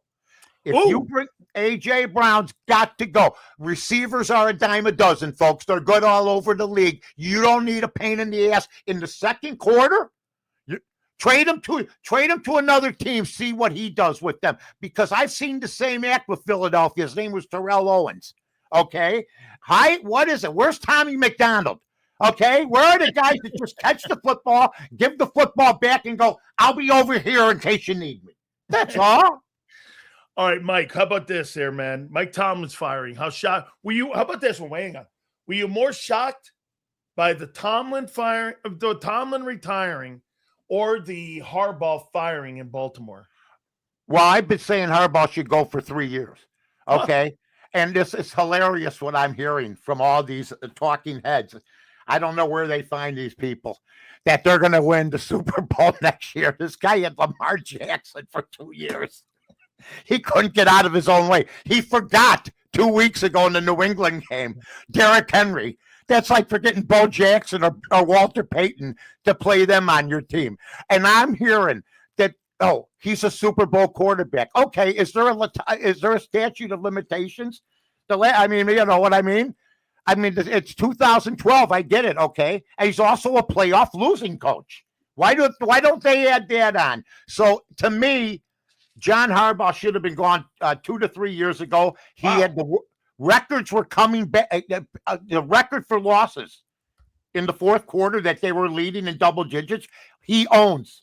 Okay, since 1991. So he should have been gone 2 to 3 years ago. I said. Now, the other guy, I go so far back and I know I look good. Although I think Bobby Vinton might be jealous. They look him up on Wikipedia. Okay, here's what I'm going to tell you. 1961, the Green Bay Packers were 11-3. Detroit was 8-5 in second place. I want to tell all the Mike Tomlin ass kissers that guess what Detroit had to do? Go home. Because back in those days, you had 8 teams in each division, Eastern Conference, Western Conference. If you didn't finish in first, you were out. That's right. Now, let's go to present day. This is like an education. I should be on PBS. I don't. I'm going to tell you this. Sorry, wait a minute. PBS got canned because of Trump, so we're going to go somewhere else with that. But I'll go on. Yeah, we'll go on Fox News after Jimmy Taylor. I know every damn station, every damn person. Hello, Rachel. Consider me for your time slot. Anyway, I don't have an agent. Now let's go to. You better call Musburger, but go ahead. Yeah, let's go. Listen. Brent, I read him in the Chicago American before he even got a TV job. That's how old I am. Okay. My mother had sex in a covered wagon. Okay. So let's be honest. I'm proud. Here, I'll give you another thing. I'm proud. I am proud to be a boomer. Oh, somebody goes, "You're a boomer." I go, "God damn right. Damn right. What are you, a millennial? What is that? A flower? What? Right? Well, a boomer. I love being a boomer now. I was born in a covered wagon on the way to Chicago from the Oregon Trail. I was. The Wells Fargo, Dale Robertson delivered me. Oh, my God. All right. All I'm going to tell you is this. 2026. I lost my train of thought. What were we even talking about? I don't know. You're somewhere. We're good. No. No. Today now, you get to 2026, and everything has changed. I mean, from free agency to everything else. Back in the days, you won with the guys that you had, and now you can't. The New York Giants, that they didn't make the playoffs, are as bad as anybody else. The Pittsburgh Steelers, Mike Tomlin, they showed his record. I'm glad you had a winning record every year, but it doesn't matter in this day and age. You have to make the playoffs, and then if you make them, you have to win within 6 or 7 years. Okay? You cannot get away after 18, 19 years with that kind of record. I'm sorry. And for people that don't know, because everybody's afraid, look, I think Mike Tomlin could be the next Shaft. That's me. Okay? Yeah. I think he could be the next Shaft. I really like him. I like the fact he threatens his players so much that they're going to win. I think he's a good coach, but he even knew, and yet I'm hearing from people, he never had a losing season. That don't matter. And you know what? They're going to go through hell for a couple of years, but they'll build it back. I got no doubt they're going to get it right. But Mike Tomlin and Harbaugh both, and all of a sudden they're both taking teams to Super Bowls now. Mike, right? Mike, I just got a request. Somebody told me, somebody from Chicago and somebody from, what's that thing called? The Score? Yeah. Somebody from The Score just said, tell Mike North he needs to apologize to Kevin Warren. What's that about? Oh, no, I don't have to apologize to Kevin Warren. He's not a football man. Okay, and he's the guy that screwed up seriously, somebody just DM'd me. Oh, no, that's great. I love it. I told him they said that you're always railing on Kevin. I've been railing on him all for 60 years. By the way, no different. I didn't rail on the McCaskies. What, just Kevin Warren? Are you kidding me? I railed on everybody, even Ditka. So I don't want to hear that crap. About Ryan Poles. Good job. And I thought he did a bad. I go by what I see. Caleb Williams was sacked 68 times last year, and he sucked. This year he's good. That's what I go by. From Chicago from this Score thing. I don't know why I'm getting them. Because he kills Ryan Poles, and he kills Kevin Warren all the time. They don't listen anymore. Because if they did, they'd understand. I've been giving Ryan Poles tremendous praise for his comeback, and he signed a 4-year extension. I said I was wrong, but these are the same people that thought Justin Fields was going to be a superstar. That's believe me when I tell you this. Those guys they're like a cult. Okay, they got their favorites. Kevin Warren can't get the stadium deal done. Give me a break. And they're moving it. They're just talking. Oh, Alex. Yeah, they're moving to Hammond. How's that working? Washington decided to go back where they were at RFK because it was a mistake to move out of state. Ask Mike about Alex Bergman. What's that with the Cubs? And Alex Bergman. Yeah. Well, these folks are all listening because they're all loyal listeners of mine and they miss me. And yeah, you miss me and you know it. Alex Bregman is one of the big cheats in baseball history. If he yeah, okay. well, I'm not. No. do you agree? Yes. Are you and I don't know how much it was brought up, but he got immunity because baseball would have even a bigger problem. There was probably a ton of guys that were in on this, and they decided to give him immunity when he could have been banned from baseball. I think the guy is a terrific addition to the Cubs. I see he chose the number 3. He said he wants to win his 3rd ring. I say it's his 3rd team. Babe Ruth wore number 3. I think the number should be retired. He saved the game. If he doesn't show up after the 1919 scandal, the Black Sox scandal, they're done. So here's a question for you, Mike. I love the guy though, and I love the addition, and I hope they keep Nico Horner. Here's a question for you. What about the Bears moving to Indiana? What do you think? I think it's going to be. I saw it's in the Hammond area, which is 36 miles. Okay, from Chicago. Hammond, Indiana. Well, that's why I don't care about Kevin Warren. He's not a football man. I care about the stadium that he's been in charge of for 3 years, and they have listened to moving it to Newark. Well, I'm not saying anything. All I'm saying is they have 353 acres at Arlington Park Racetrack, just like SoFi. The same situation. This is a family that inherited a team that's worth billions now. You're worried about some tax dollars. I understand that. But if you move to Hammond, you're not going to get any kind of action. It won't add. In fact, I'd consider knocking down Soldier Field and putting a new stadium there before I would put it to Hammond. Knocking Soldier Field down? Yeah, enough with that. Okay, I love keep the columns. They incorporate the columns with the new stadium. You mean but like they don't do it out like they did it? Remember they kept the upper deck of the Yankee Stadium, but they filled the stadium. Right, in. you just move them. You move them to another location. You don't have to keep them there. They do that, relocate, and they're knocking down statues for Christ's sake. I'm worried about the columns. They're going to move them, but that would be my second choice: Arlington Heights. And then Soldier Field. Work it out with this Mayor Johnson, but he's another knucklehead. I mean, Johnson I think Warren wasted a year trying to get a deal with the mayor of Chicago. And he should have sensed after the first, couple meetings, this isn't going to happen right now, period. And Pritzker now is saying he's going to build the infrastructure. That's all the Bears wanted. Even when Jack Kent Cook moved to Maryland, that was a mistake to move the land over. Yeah. They never improved the infrastructure. No. Which led to just chaos. Period. And they lost their fan base moving Absolutely. It ruined the whole situation. Actually, I think that the 49ers have lost a lot of their fan base, Mike, moving to Santa Clara, moving out of Candlestick. Because no doubt about it. Was in the middle of the city. Is it Chicago? I mean, that Soldier Field is right in the middle of the city, though, man.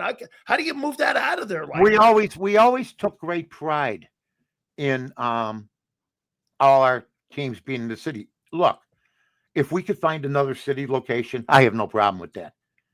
I've been through the Hammond thing before in the 90s. They're starting to move to Gary. Okay?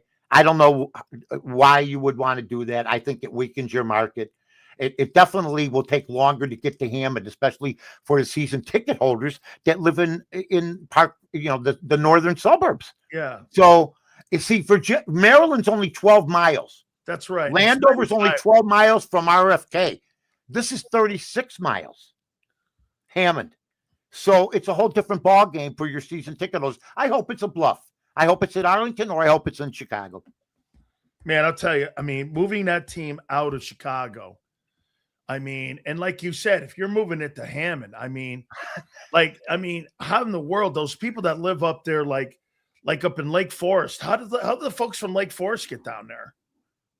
That there's a lot of suburbs. There'd be a lot of people to take their place, but that area, a lot of that area is not prosperous. The northern suburbs, some of the southwest suburbs, they have money. But the downtown area and north seems to have more than most. Speaking of north, Where I can mean, folks find it you? was like, how did that sound? Pretty good, pretty No, convincing. no, you were a grand slam as always. Always, my friend. Ah, I by the way, keep posting away, man. Give dude, the weather pictures were great. You got everybody. By the way, you know what I love right now? I don't know what the hell these folks at 690 are doing, but I've got like I had like 4 questions. Hey, make sure you ask because he always that's takes a crap on. 670. Is that 670 the Oh, it's score? 670. 670 to score. Yeah. That's the station I started. Me and a bunch of other guys, Dan Jiggets, Dan McNeil.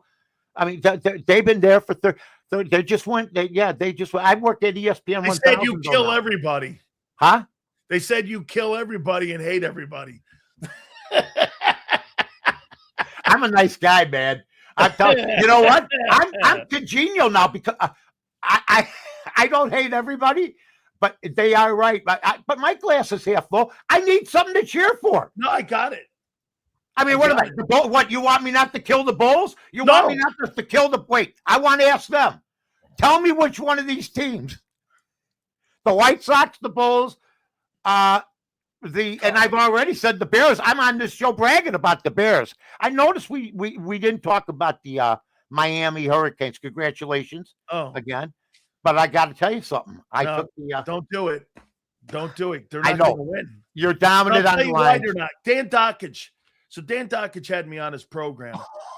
And you know what? He gets me on his program. I saw some of him. Hey, so he gets me on his program. Yeah. And I'm talking in Indianapolis. He goes, so how are you guys going to stop Indiana? And I went, hold on. How are you going to stop Miami? I said, you got the wrong thing here. I go, oh, Oregon's overrated. And, oh my God. Dan Lanning, I don't want to hear him anymore. Hey, I'm overrated. Ashamed. Wait, I'm ashamed of myself. Last week I was on AM 1000 with my buddy Carmen and DeFalco and a guy from Prop Swap, Luke Pergandy. And I said, you guys think Oregon's getting enough points? And they go, what would you give them, 5 or 6? I didn't have the guts to say I'd give them 20. My God, Indiana is a machine and Oregon is overrated. Every single year they're supposed to do something. I'm not impressed, man. I think they're a good 15. I like them. Oh, by the way, if Dante Moore was going to be favored. You know what? Dante Moore got done a favor. It will stall off the failure he'll be once he gets to the NFL. No, Mike, you know what he did? He took nil over the NFL because he knew he's getting paid more money. But he didn't get off on the right foot in the game either, Dan. No, but that was the interception that sent him back to school. How about this though? Also sent him back to that $3.5 million he's making a year up in Oregon. And you know what? He's going to probably end up playing there or working for Nike someday. I've watched him closely for the last. He's not a pro guy. He's not. No, he's not. I'm just being straight up. But he'll make $7 million in 2 years at Oregon. I mean, that's awesome. College. Right. I want to go to college. You're going to see more kids staying at college and keeping the nil than going. And they're going to get, hopefully, their grades. Well, they get in anyway if they're great athletes. They get in. Yeah. Mike, no, University of Miami's got a 19% admittance rate, and I got in. How the hell do you? I mean, I can barely get into a junior college. I don't ask me when's the last time a football player carried a book, and I'll say I think I carried it longer than him in 1966. Dude, you know? I mean, the only books I ever carried was the ones I was returning to get my money back because it was just that. I don't know. Hey, listen, Mike, we got to roll, brother. But listen, all right, pal. I'm rooting for you. Thank you. And say hi to Philly Godfather. Tell him I said hi and go to work, my friend. You got it, my friend. I appreciate you. All right. Take care. That is my friend, without a doubt. That is our legendary man, Mike North. And we are going to take a time out here. We got to do a little John Morgan, and then we're going to get the legendary Philly Godfather. We're going to go over those games. And we have got a story for you about your Eagles and how they celebrated their loss against the San Francisco 49ers. That's next. Big Sills here for Morgan & Morgan, the number one injury law firm in all of America for a reason. That's because they win. Defending families across this great country, folks, I promise you when I tell you, there is no doubt about it that if you're ever injured on the job, these are the people that you're going to want to defend you and your family. They started this company decades ago with the premise of defending families across this country, as a family business. Go to forthepeople.com/big sales or pound love 529. That's forthepeople.com/big sales or pound love 529. And do me a favor. You tell them Big Sales sent you. There's a reason Detective Johnson is the gossip king. Oh, did you hear? Jackie and Tom are getting a divorce? Sad. Well, I heard that Ashley Had work done on her face? Yeah, oof. Just like there's a reason Morgan & Morgan is America's largest injury law firm. Injured? With over $25 billion recovered for our clients, there's a reason to go big. Bathroom? Okay. Morgan & Morgan, America's largest injury law firm. Oh, okay. Ignite your nights with free live entertainment daily, only at Live Casino and Hotel Philadelphia's Center Bar. 7 days a week, enjoy some of the region's top party bands, performers, and DJs as they take the stage in the heart of the casino action. Great cocktails, live music, and lively moments. It's all happening at Center Bar at Live Casino and Hotel Philadelphia. Visit livecasinophilly.com for more details and the complete list of upcoming events. Must be 21 or older. Gambling problem? Call 1-800-GAMBLER. This is Eric. When he got injured in a car accident, he called Morgan & Morgan. He not only gets a lawyer, he gets trial lawyers like Sam and Jessica, who are in it to win it. He gets his own investigators with briefcases, leather ones. And if you ever have questions, our customer service folks keep things rolling. Injured? We're your army. Morgan & Morgan, America's largest injury law firm. Welcome to the Jet Setters and the High Rollers, to the Shot Takers and the Tastemakers. Welcome to the Viewfinders, the Thrill Seekers, and the Night Owls. Welcome to everything you could possibly want on one 5-mile island. Welcome to the Wildwoods. Book your stay today. In our hometown, we all look out for each other. We go the extra mile to lend a helping hand. Thank you. We step up to keep our communities going strong. And at Independence Blue Cross, we're here to keep you going strong. We've been deeply rooted in our communities for more than 85 years. And that connection to members has earned us our spot as the #1 health insurer in the region. So while you look out for your neighbors, know IBX is always looking out for you.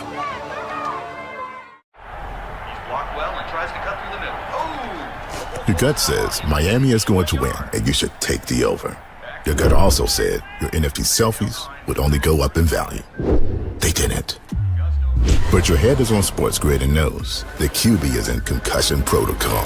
The backup has a 45 QBR against the zone coverage. The New York D has the most sacks in the league.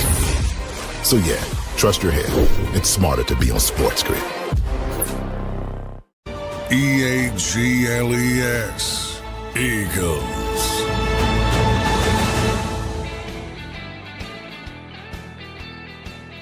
As we said earlier, there's a report floating around ESPN that the Eagles are very high on Fernando Mendoza. And that could potentially be a target. Now, do I think there'll be a stupid team and draft Fernando Mendoza in the first or second round? What if the Eagles draft Fernando Mendoza in the second round? That's the end of Hurts. Not immediately. This offseason, the coordinator hire and what they do in the draft, if you take a quarterback in the 5th, 6th, or 7th round, that's not going to really tell you anything. But if you take a quarterback in the top 3 rounds, that's going to tell you everything on what they want to do going forward. I happen to agree with you. Okay? I do. I think that's going to be, and this will be one of the most interesting off seasons. Their actions are going to, hey, that press conference that they had told you nothing. Kind of a little bit, but not really. By the way, Z, I think I got some supers here, man. If Mendoza can throw in the middle and read defenses, count me in, Cells. He can. What is this crazy report that AJ asked for a trade multiple times last season? Not sure I saw that. He may have privately. Pump Corporate Bay. Hey, Don. All right. That's great news. I disagree with my friend Mike North. I don't think AJ Brown's a cancer. I do not. Just saw it, Pump. Bleeding Green Nation. As early as week 3 before the Rams game, AJ Brown privately requesting a trade. I wonder why. Here, let me go back to one of those questions that I asked Xander. Why is AJ miserable? Is it the passing game or the passer? What is it? Is it AJ? By the way, we got over 1,000 folks in here on all the platforms. And we thank you guys very much. Twitter and YouTube, and we can't thank you guys enough for being in here with us. So we'll ask the question. You think it's the passer? Or is it the passing game that he's pissed? Passer or passing game? Passer?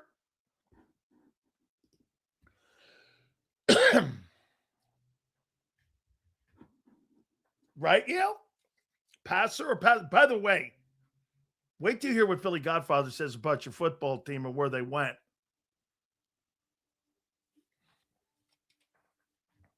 That's kind of what we do here. We got inside.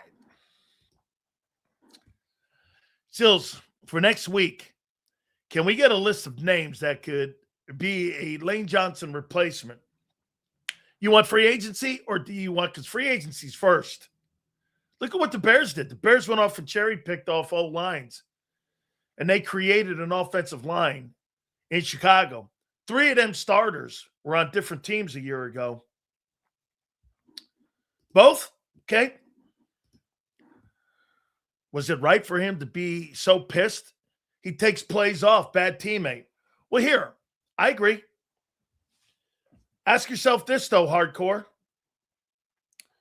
You keep going to somebody and you keep asking them to do the right thing and they won't do it. When do you start going, well, if they don't give a shit, why should I care? I agree. That's not how I'm playing it. I'm a professional 24/7. Okay? I'm a professional 24/7. I'm not going to let a guy drag my ass down because of whatever. Right? Nobody cares. They're all grown men. Who cares if they went to a strip club? I don't know. What do you mean? I don't know. Where'd you get that report from? What do I know? Because they pay you $30 freaking million. Okay? You're right, Slagger. So you're going to be kind of like, unprofessional, and you make $30 million and you're going to start not catching and giving effort. I told you this before. I don't think Nick was wrong in confronting him. I think it had more to do with his effort on that play than getting off the field. Don't you? Because here, ask yourself this. Getting off the field, I get. But wasn't that a great moment also for him to go over there and go, hey, dude, if you can't make an effort on that ball, at least do me a favor. Get off the field. You know what I'm saying? Get off the field at least, dude, right? Help me out on that. At least get off the field. Am I right when I say that? Right? That's kind of telling. 3 hours of Hurts, no thanks. Sorry, we didn't talk about Jalen Hurts for 3 hours today. Matter of fact, we were kind of defending the guy. You think we would learn what we saw yet didn't believe with the offense? AJ's a bad team. AJ's not a bad teammate. How come nobody said shit on him? Or are we waiting for that to happen with the throwing and tar and feathering people here coming up? Because you know what you do in Philly. You love scapegoats. Kevin Patullo is a prime example. He's a scapegoat. Kevin Patullo is not the reason your offense sucked. Okay? The reason your offense looks the way it does is because the way the coach wants it to look. If you believe that your head football coach has a lot of say in the direction of your offense, well, then the head coach, it's a great conversation that Xander and I had. Xander's like, well, wait a minute, because I asked him, do you think that Nick Sirianni is a good coach?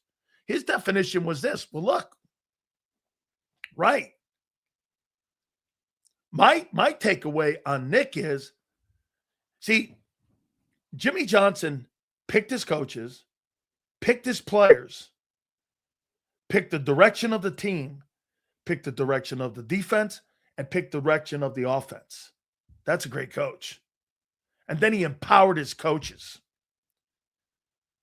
I put it together, and now you're going to execute it. That's coaching. Not sitting around micromanaging on the sideline what play to run on 4th and 11. That wasn't coaching to me. What do you think? You think that's coaching? What do you think? No. This is what we're going to do. And then come hell or high water. It's on me. If it doesn't execute, it's my world. My name's on the marquee. Hey, when shit goes sideways and I got to hear people, my name's on the marquee. Good or bad. I don't pass it around. It's on me. I've got to be better.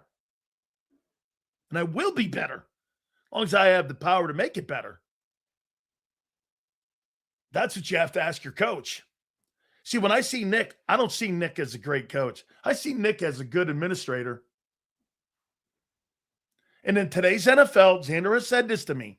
He says, do you think that that's maybe why you see more new dudes in the game than you do the old dudes like Gruden and Belichick not getting sniffs or opportunities to interview?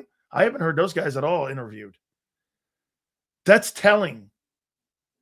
And tells you a little bit about today's NFL. It totally tells you. We're done with that. You do have to be more like Nick. But when you're talking John Harbaugh, do you know why New York is going to be better? John's going to be involved in the players selected. He's going to be involved in the coaches' selections. He's going to handpick them himself, just like Mike Tomlin. He's going to work with the analytics people because that's what today's NFL is. Hey, dude, I'm not against analytics. More knowledge you have, the better you are. I mean, to think that you can do any job by yourself is ridiculous. The more knowledgeable people you have around you and the more successful people you have around you breeds an organization that will have a lot of great thinkers. I want great thinkers around everybody. You know, I tell people all the time when I'm putting a show together, no idea is a bad idea. The executing of it is a bad idea. That's where, I mean, you can have a great idea if you execute it wrong. Who cares? It's like putting a play on the chalkboard. I think this play is going to be a great play. Okay.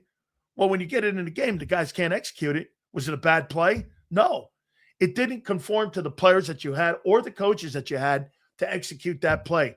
It's multi-tiered when you're talking about a successful defense or offense. I could give you the greatest play. I could give you Bud Carson or Buddy Ryan's playbook on how he executed defenses. And if I gave you a crap defense, you're not going to get the same results as the 85 Bears or Gang Green. This is going to come down to the players.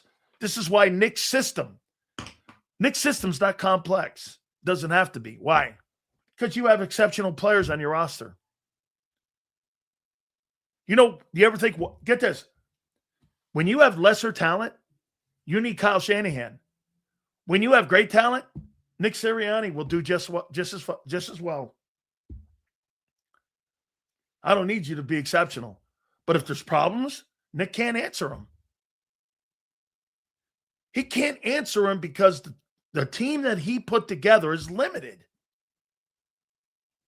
Because it's based on the offense. That's the frustration that AJ has.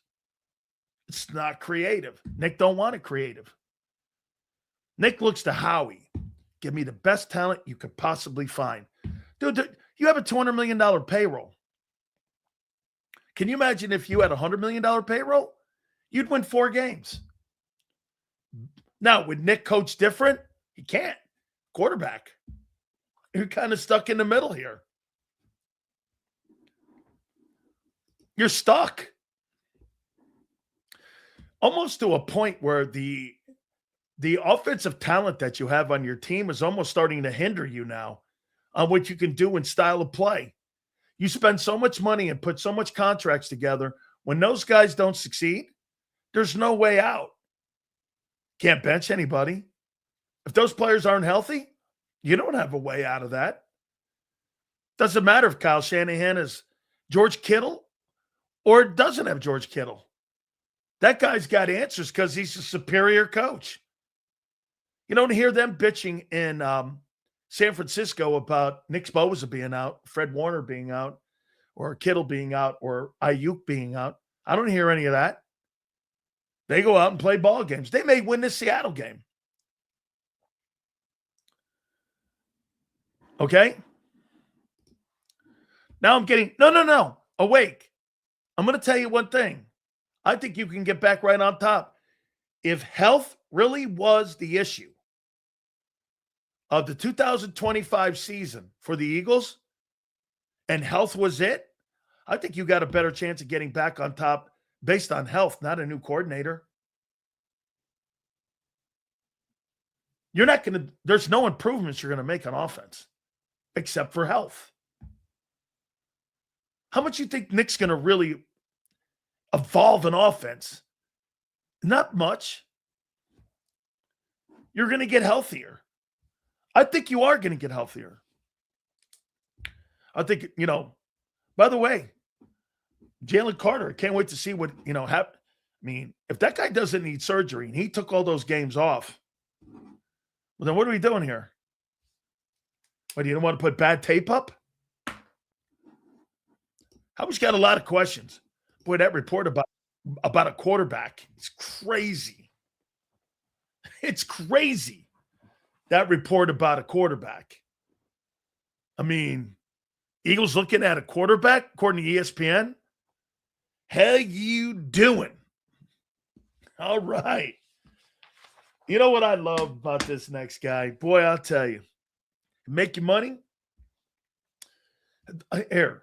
This is why you like people like, and I love the Philly Godfather. This is why you love him. Ready? This guy pisses you off, and he makes you money. Yeah. Kind of like me and my wife. How you doing? Without further ado, what a great weekend. This is truly one of the best weekends in all of football, in all of sports, is the divisional rounds. And Chicago, the weather there, we just had Mike North on. Man, I'm telling you, I think that's going to be an issue here. But there's a soap opera going on in Philadelphia. Now, listen, I've been known to go to the Pink Pony or like someplace in Industrial and Vegas and places like that. I don't know. Those are my old days. But we got a story here for you, and a guy who is everywhere. I see him being interviewed by everybody now, and his book is just killing it right now. Booked. He joins us now. He's our friend, the legendary Philly Godfather joins us now. What's up, Dan? Man, I'll tell you what, dude. You're a man amongst the people. I will tell you that, because you know what? You remind me of a guy that's got like, hey, I know a guy who knows a guy over here. Hey, I know a guy who knows a guy over here. There were my Italian buddies back. So there's a report going on in Philadelphia about the team after the game against the 49ers. And you tell me, man, are your guys telling you anything too, that these guys went to a strip club? Yeah. You ever see that movie, The Bronx Tale? I did. Yeah. You remember when he tells his kid, Mickey Mantle makes $100,000 a year. What's your father make? If your father can't pay the rent, tell him to go to Mickey Mantle, see if he helps him. Well, Sunday, when the city was in mourning after the Eagles lost to the 49ers as 6-point favorites, home favorites, I got a phone call from my son. He was hanging out with a couple buddies at Sin City. And he goes, Dad, half the Eagles are upstairs and they're partying like they won the Super Bowl, popping bottles and laughing. He goes, what's going on? And I told him that line from the Bronx Tale. I said, that's exactly what's going on. Like, I know if I was, a player for the Philadelphia Eagles, I wouldn't be out celebrating after a loss like that. I'd be thinking about what happened, and I'd be devastated. But, the times have changed. The players have changed. It's not like it used to be, Dan. Do you think the focus, that is kind of maybe a representation of the lack of focus that the team had this year? It could be. Well, and listen, different people blow off steam in a different way. I'm not saying it didn't bother some of those guys that were there. Maybe they were, drinking away their sorrows or whatever they were doing. But you can't, it's just a bad image, And if my son knew, imagine how many other people knew, and everyone that was there was probably making phone calls. And, they had him upstairs in the VIP and trying to hide him from everybody. But you're not hiding. The snow always melts, and it kind of breaks your heart. So all you Eagles fans out there that were in mourning, it's not like it used to be, man. Any reports that A.J. Brown was there? I see nothing. I know nothing. You giving me the Schultz? I like AJ. I'm not. No, AJ's all right with me, man. You think A.J. Brown is on this football team in 2026? Absolutely not. Now, I don't know how the money situation is going to play out and who's going to make out and who's not. How about this better question? Does he want to be in Philadelphia in 2026? I mean, you got to ask him. Maybe I can make a phone call and get him on your show next couple of weeks. But I'd love to have him. Yeah, and he's such a good dude. And listen, man, the media always seems to project. Tell him we go back and forth, but I'll tell you, I'd like to talk to him because one thing's for sure. I said this, I'm 1,100% that I'd want him back on this football team this year. You're not better without him. There's one A.J. Brown in the entire world. I mean, think about everything he does. You're not better without him. He's one of the best talents we've ever had in Philadelphia at the wide receiver position. It's him and Tyrell Owens. I mean, name another wide receiver that's been as good as those two guys who had the talent, the speed, the physical ability to make things happen. Now, a lot of Eagles fans are disappointed. But, anyone that thought this team was going to go to the Super Bowl, a little delusional, to repeat as Super Bowl champions, it doesn't happen 93.5% of the time. You don't win the Super Bowl in back-to-back years. Then you add a first-year offensive coordinator. I don't know how good he is or how bad he is. Then you add, your quarterback doesn't want to run the ball anymore, so he's become more one-dimensional, and he's not that elite QB that can afford to just be one-dimensional. We need Jalen Hurts to run the ball more and make things happen when things break down on the offensive side. The offensive line was nowhere near as good as it was last season. They weren't creating the holes. They were banged up all year. So when you combine all that and all the beef that was going on in the locker room, it was bound to happen. One and done. What about the reports now coming out of ESPN saying that the Philadelphia Eagles would be in the market for a quarterback in early rounds instead of later rounds? I mean, do you think 2026 is going to tell us a lot about Nick and Jalen moving forward? Because, again, this was a very disappointing season this year for this team. This team had expectations. And as you said, you lost to a JV team, basically a practice squad roster because of what they had on defense. I mean, that had to be one of the more disappointing games of the weekend when it came to a team that was favored. Yeah, 6-point favorite at home, defending world champions. You're not supposed to lose that game. Listen, if they're looking for a quarterback, that's fine, but you're going to spend a lot of money if you do get that quarterback. You might have a year or two, and then you're going to have to give him big money. I would rather spend that money on the offensive line or whatever holes they have on the defensive side of the football. And Jalen Hurts can win you a Super Bowl. He's not an elite quarterback. He's been to 2 Super Bowls. He's played lights out in both of them. So as vanilla as he looked this year, he still has a Super Bowl ring. And I think you can spend that money more wisely. You want to go draft a quarterback, go ahead. But this is a guy that, he's not elite, but he has played great.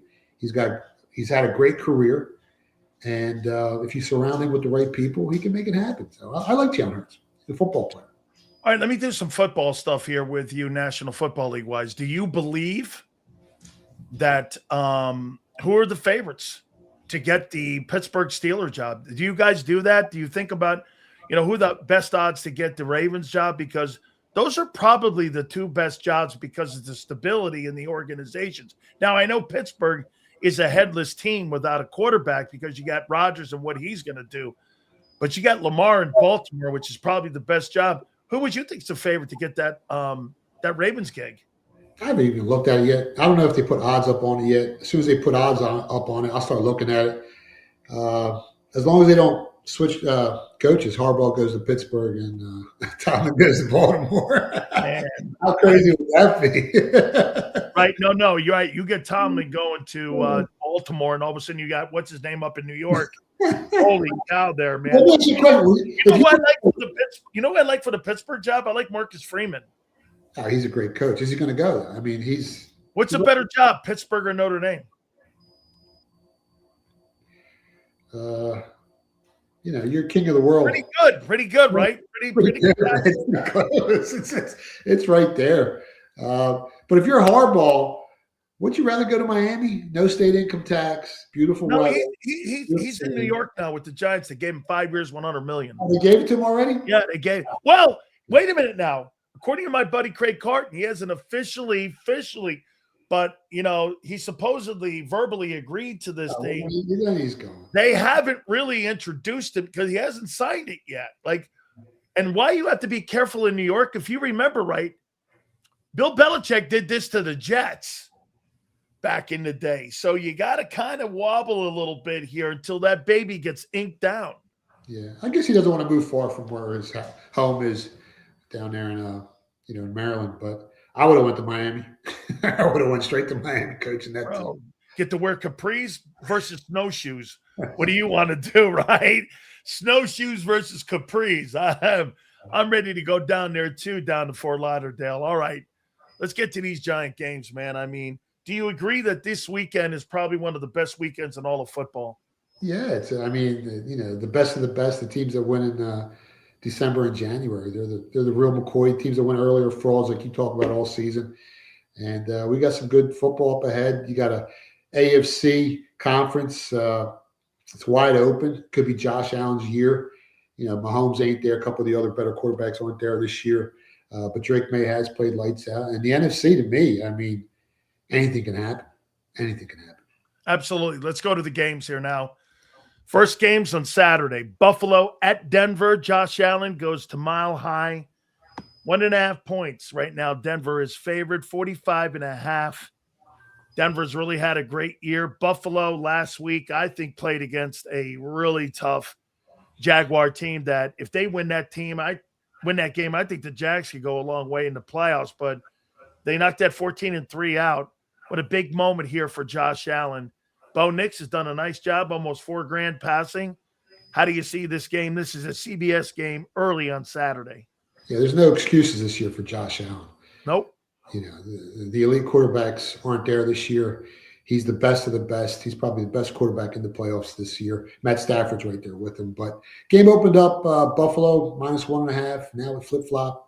Broncos are 1.5 point favorites. So there's some sharp early money that hit the screen on Denver, on the Broncos here.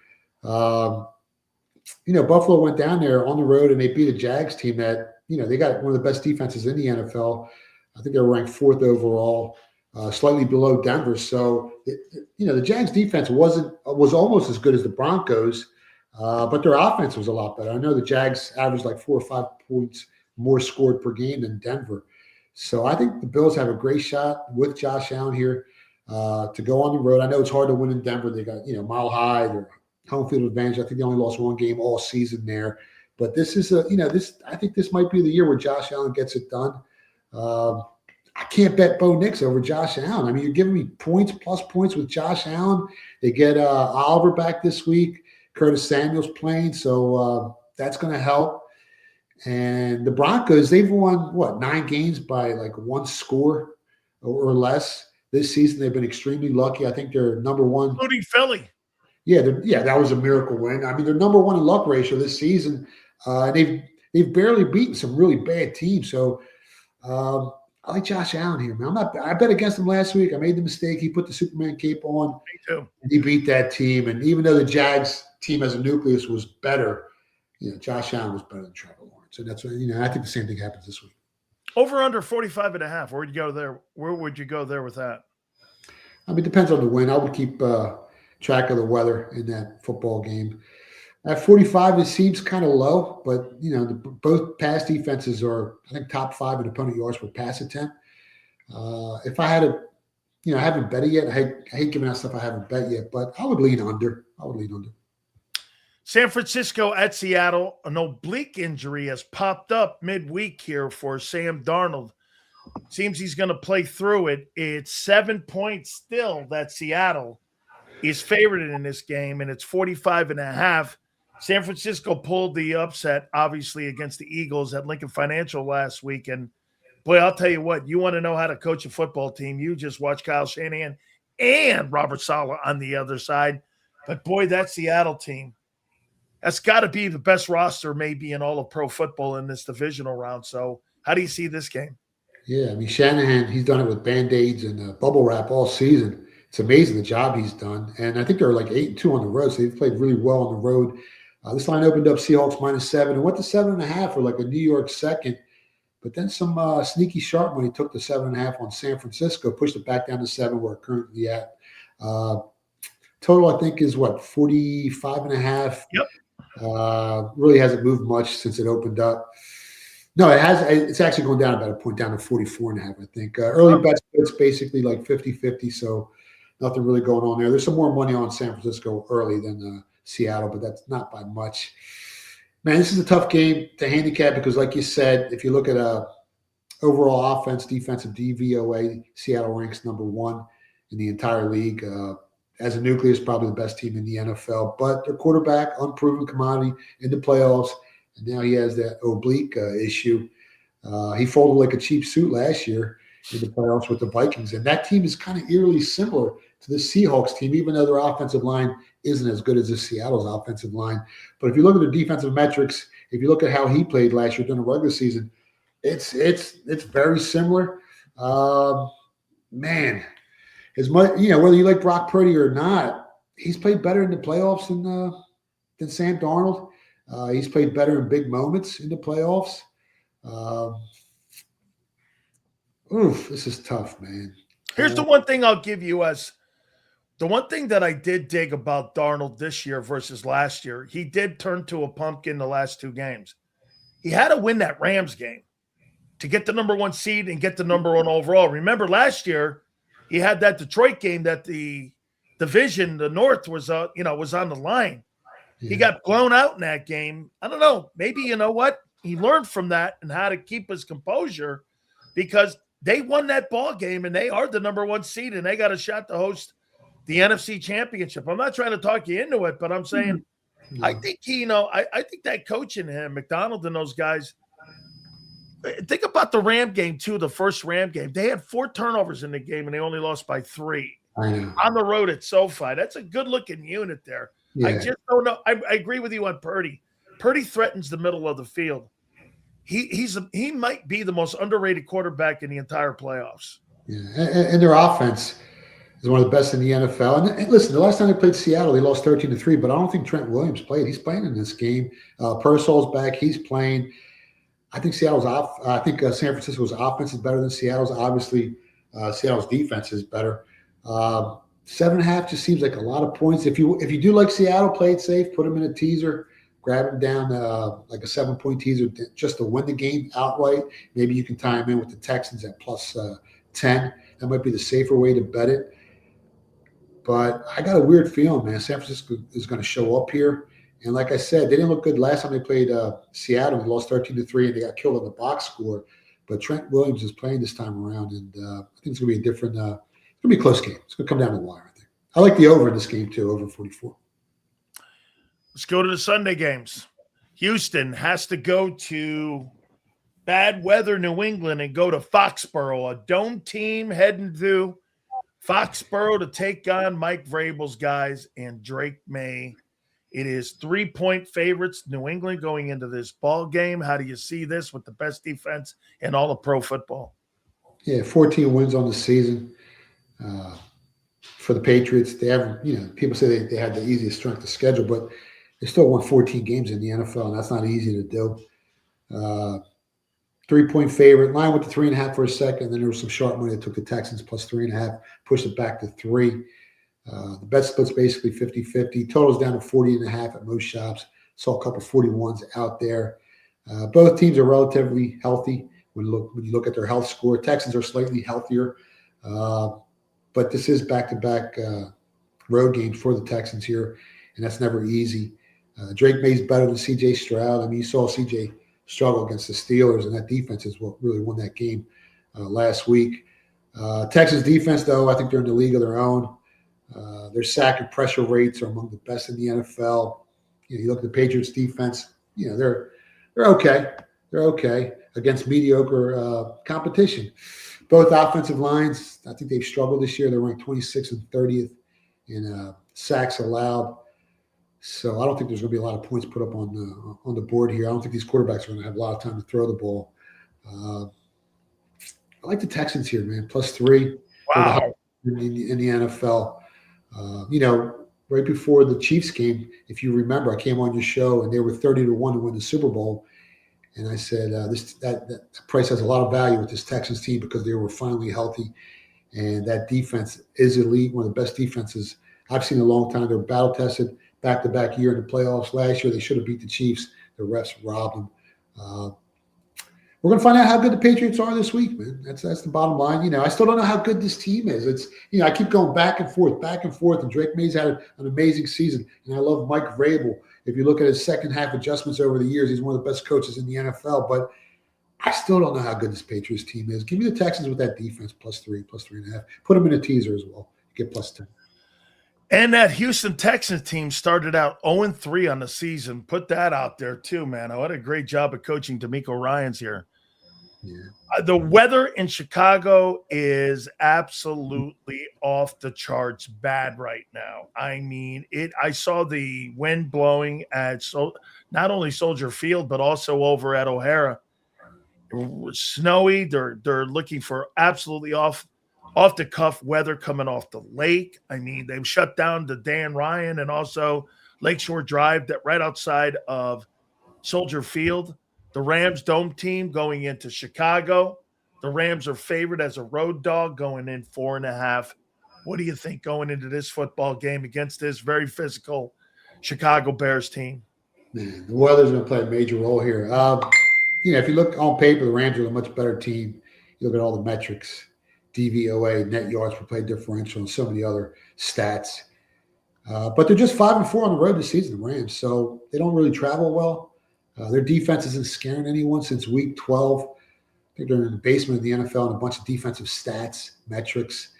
They ranked just 21st in the league in opponent yards per rush attempt. And this Bears team is one of the better rushing teams in the NFL. They're definitely top 5. Swift has made a big difference there. Ben Johnson, the way they're running the ball. This one's tough. You got an MVP quarterback, the Rams. But he does have a finger issue. I mean, if you look at how he played last week, he had 300 yards passing, but his QBR was the lowest it's been in any game this season. I think it came in at 48.3. So his finger definitely affected him. He got beat up in that Carolina game. Yeah, and that Panthers team, man, they put up a ton of points against this Rams team that's supposed to be one of the better ones. And people talk about all the weapons the Rams have and, Puka and Devontae Adams. But if you look at those weapons on that Bears offense, I think they got more weapons on the Bears team than they do on that Rams team. If the weather was beautiful and perfect, I'd be all over the Rams. But, man, I hope the weather keeps getting worse and worse because I got a 42-1 ticket on the Bears to win it all. And at +4. I like the Bears here. I don't know if they're going to be able to win the game, but I think it's a field goal game, man. Give me the Bears plus the 4 points. Well, Pat Callahan, Xander has sold me on, God rest his soul, but, I got to tell you, man, I think Chicago wins this game. I hope so. And here's the thing why. Carolina was a physical football team. Look at the teams they beat this year. They beat the Packers in Lambeau. They beat the Cowboys up. They beat the Rams earlier in the year, too. They've got such a limited roster. They got more probably of a limited roster compared to even what the Niners have, but they are physical. And the one thing that Chicago is over Los Angeles, I think that, again, they're just more physical than what the Rams are heading into this game. What do you make of that number? 48.5 in weather. You're thinking it's 48 now. Boy, that's a lot of points for a snowstorm and wind in Chicago, right? Yeah, it opened, I think, 51. Wow. Down to 48.5. It's probably going to close like 46. It all depends on how windy it is, man. And it looks like it's, they're talking about 20-mile-per-hour winds, 40-mile-per-hour wind gusts. But, the weather changes quickly in Chicago. We were expecting really bad winds last week, and that wasn't the case by kickoff. Second half of the game is going to get colder, even windier. And this Bears team, best second half team in the entire league this year in the NFL. They're really the outlier because their metrics and their stats, they don't add up. They shouldn't be a number 2 seed in the playoffs, and yet they are, and yet they keep winning. They have the X factor. They're very resilient. Ben Johnson, he's made all the difference in the world. You saw him last year with the Lions, and they fell off since he left, and the Bears have been elevated as a team. He's the type of coach that these players, play hard for. And again, I think the run game is going to be the difference here. On the total, 48.5, just pay attention. If it gets windier and windier, you got to go under the total. All right, I'm going to take you to Monday night. You ready here? The Miami Hurricanes versus the Indiana Hoosiers. No disrespect to my boy Big Z and his Bama guys, but I'm sorry, I'm not impressed with what they've done. I think Oregon's overrated. Okay? Miami went into Kyle Field and shut a team down that put 41 on Notre Dame, held them to 3. Yeah. They beat up Ohio State in that game more than what I thought Indiana beat up Ohio State in that Big Ten championship. They had to play a different style of football. They did against Ole Miss, and they went and they threw for points. They beat you in different styles. I do think that Indiana team is a really good football team. I really do. You're 15-0 for a reason here. It's 7.5 going into a place. Now, I'm going to give you a little history here, too. Of the 5 national titles that we've won, 3 of them we have won in our home field in South Florida at the Old Orange Bowl. So we got the game at home. We're the first CFB team in BCS era to have the team host the championship game on our home field. Who do you like here? The look-ahead line was 4.5, and then Indiana, destroys Oregon, and they reopened the number at 7.5. It's reached up at, I've seen it as high as 8.5 and 9. I have too. You could buy the 10, probably minus 130 right now. I think it's a lot of points, Dan. If you can give me 10 points on this Miami team, I think they got a shot at winning the game. You're giving me 10 points? That's too many points. It's such an overreaction in the market just because they blew out an Oregon team that turned the ball over 3 times in the first half. This Miami team has played the tougher competition in the playoffs. Who they beat? They beat A&M. They beat Ole Miss. And Ohio State.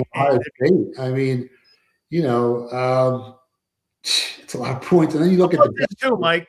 They beat Notre Dame this year. They beat A&M this year. They've beat Ole Miss this year, 13-1 Ole Miss team. They've beaten Ohio State this year. I don't know.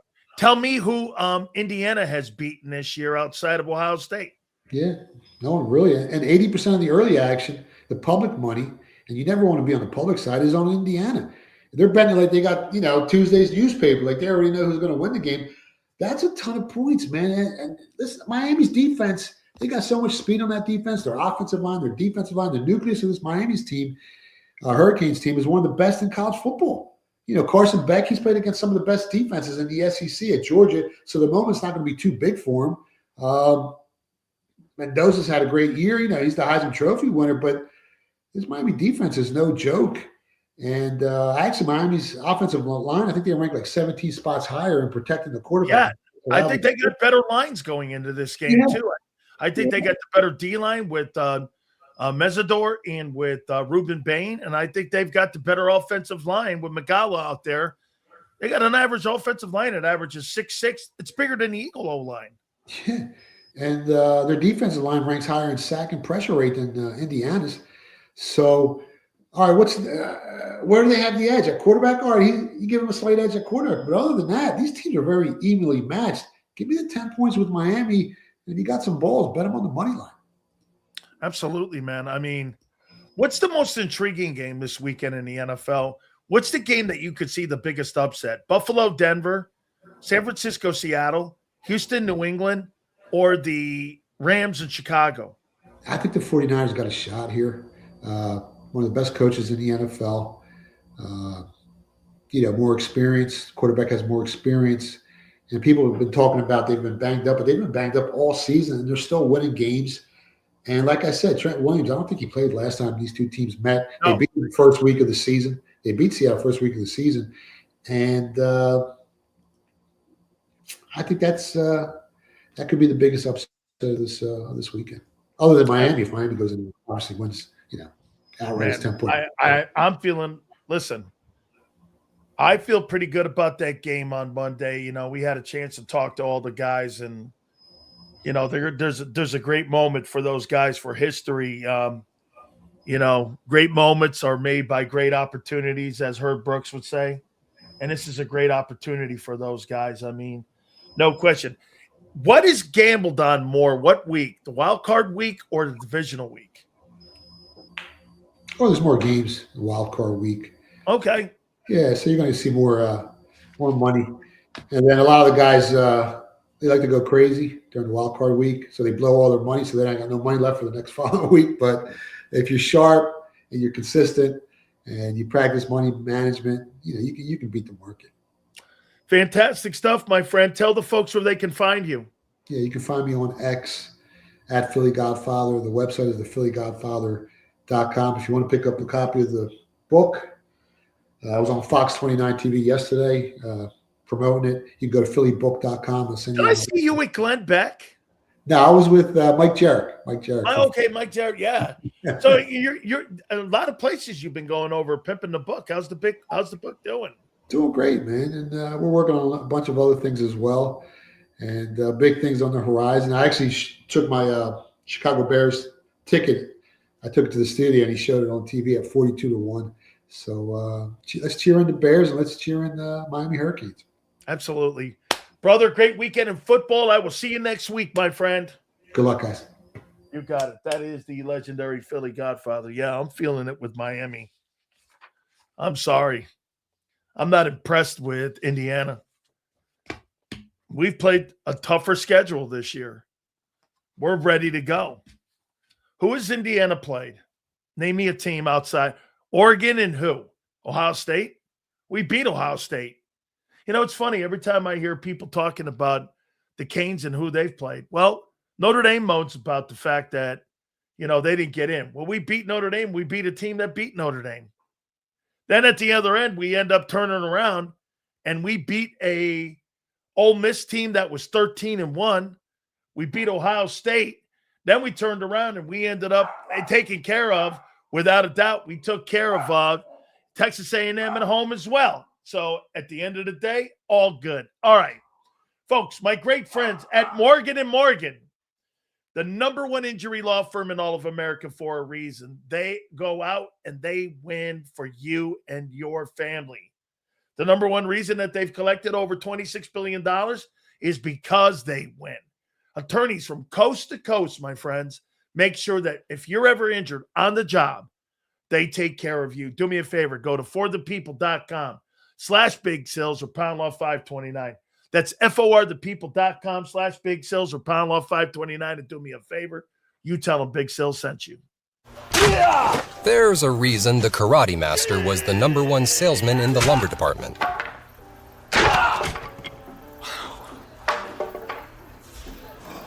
Karate.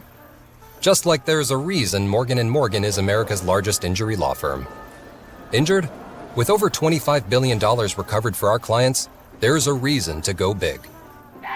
Morgan & Morgan, America's largest injury law firm.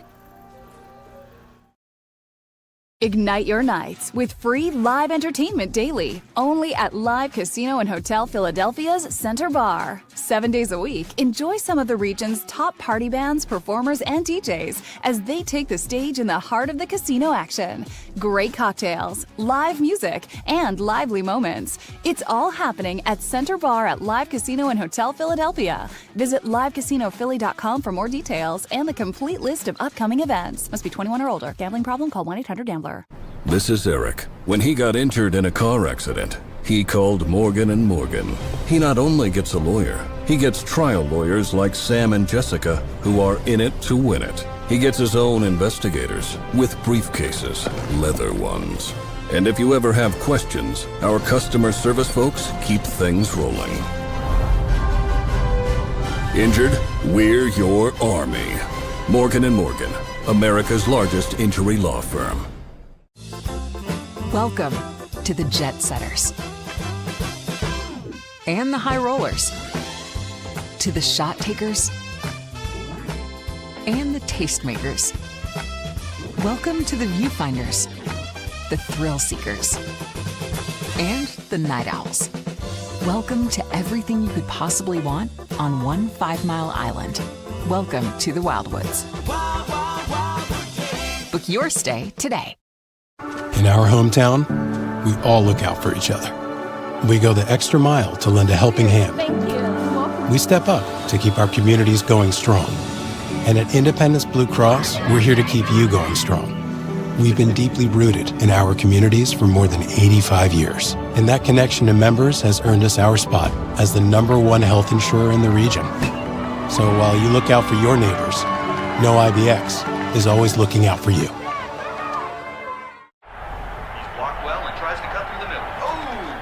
Your gut says Miami is going to win, and you should take the over. Your gut also said your NFT selfies would only go up in value. They didn't. But your head is on SportsGrid and knows the QB is in concussion protocol. The backup has a 45 QBR against the zone coverage. The New York D has the most sacks in the league. So yeah, trust your head. It's smarter to be on SportsGrid. EAGLES. Eagles.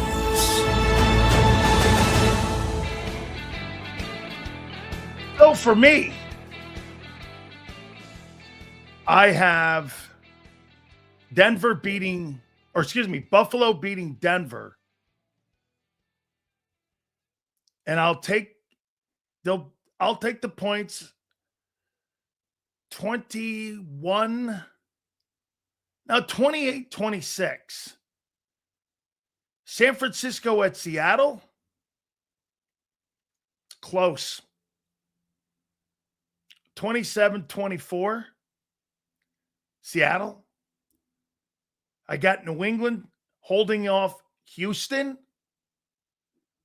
And I got to tell you, man, Chicago in that weather, I think I got Chicago. I want the Rams to win, but I think Chicago takes care of business. Pretty weird, huh? This weekend for Eagle fans, it's going to be like, withdrawal. All right, guys, we will see you Monday. Big Z and Joe, thank you. Don't forget to catch me on SportsGrid from noon to 2 on Saturday and Sunday. We appreciate all of you. Back on Monday. Guys, I appreciate you more than you know, and we'll see you on the flip side.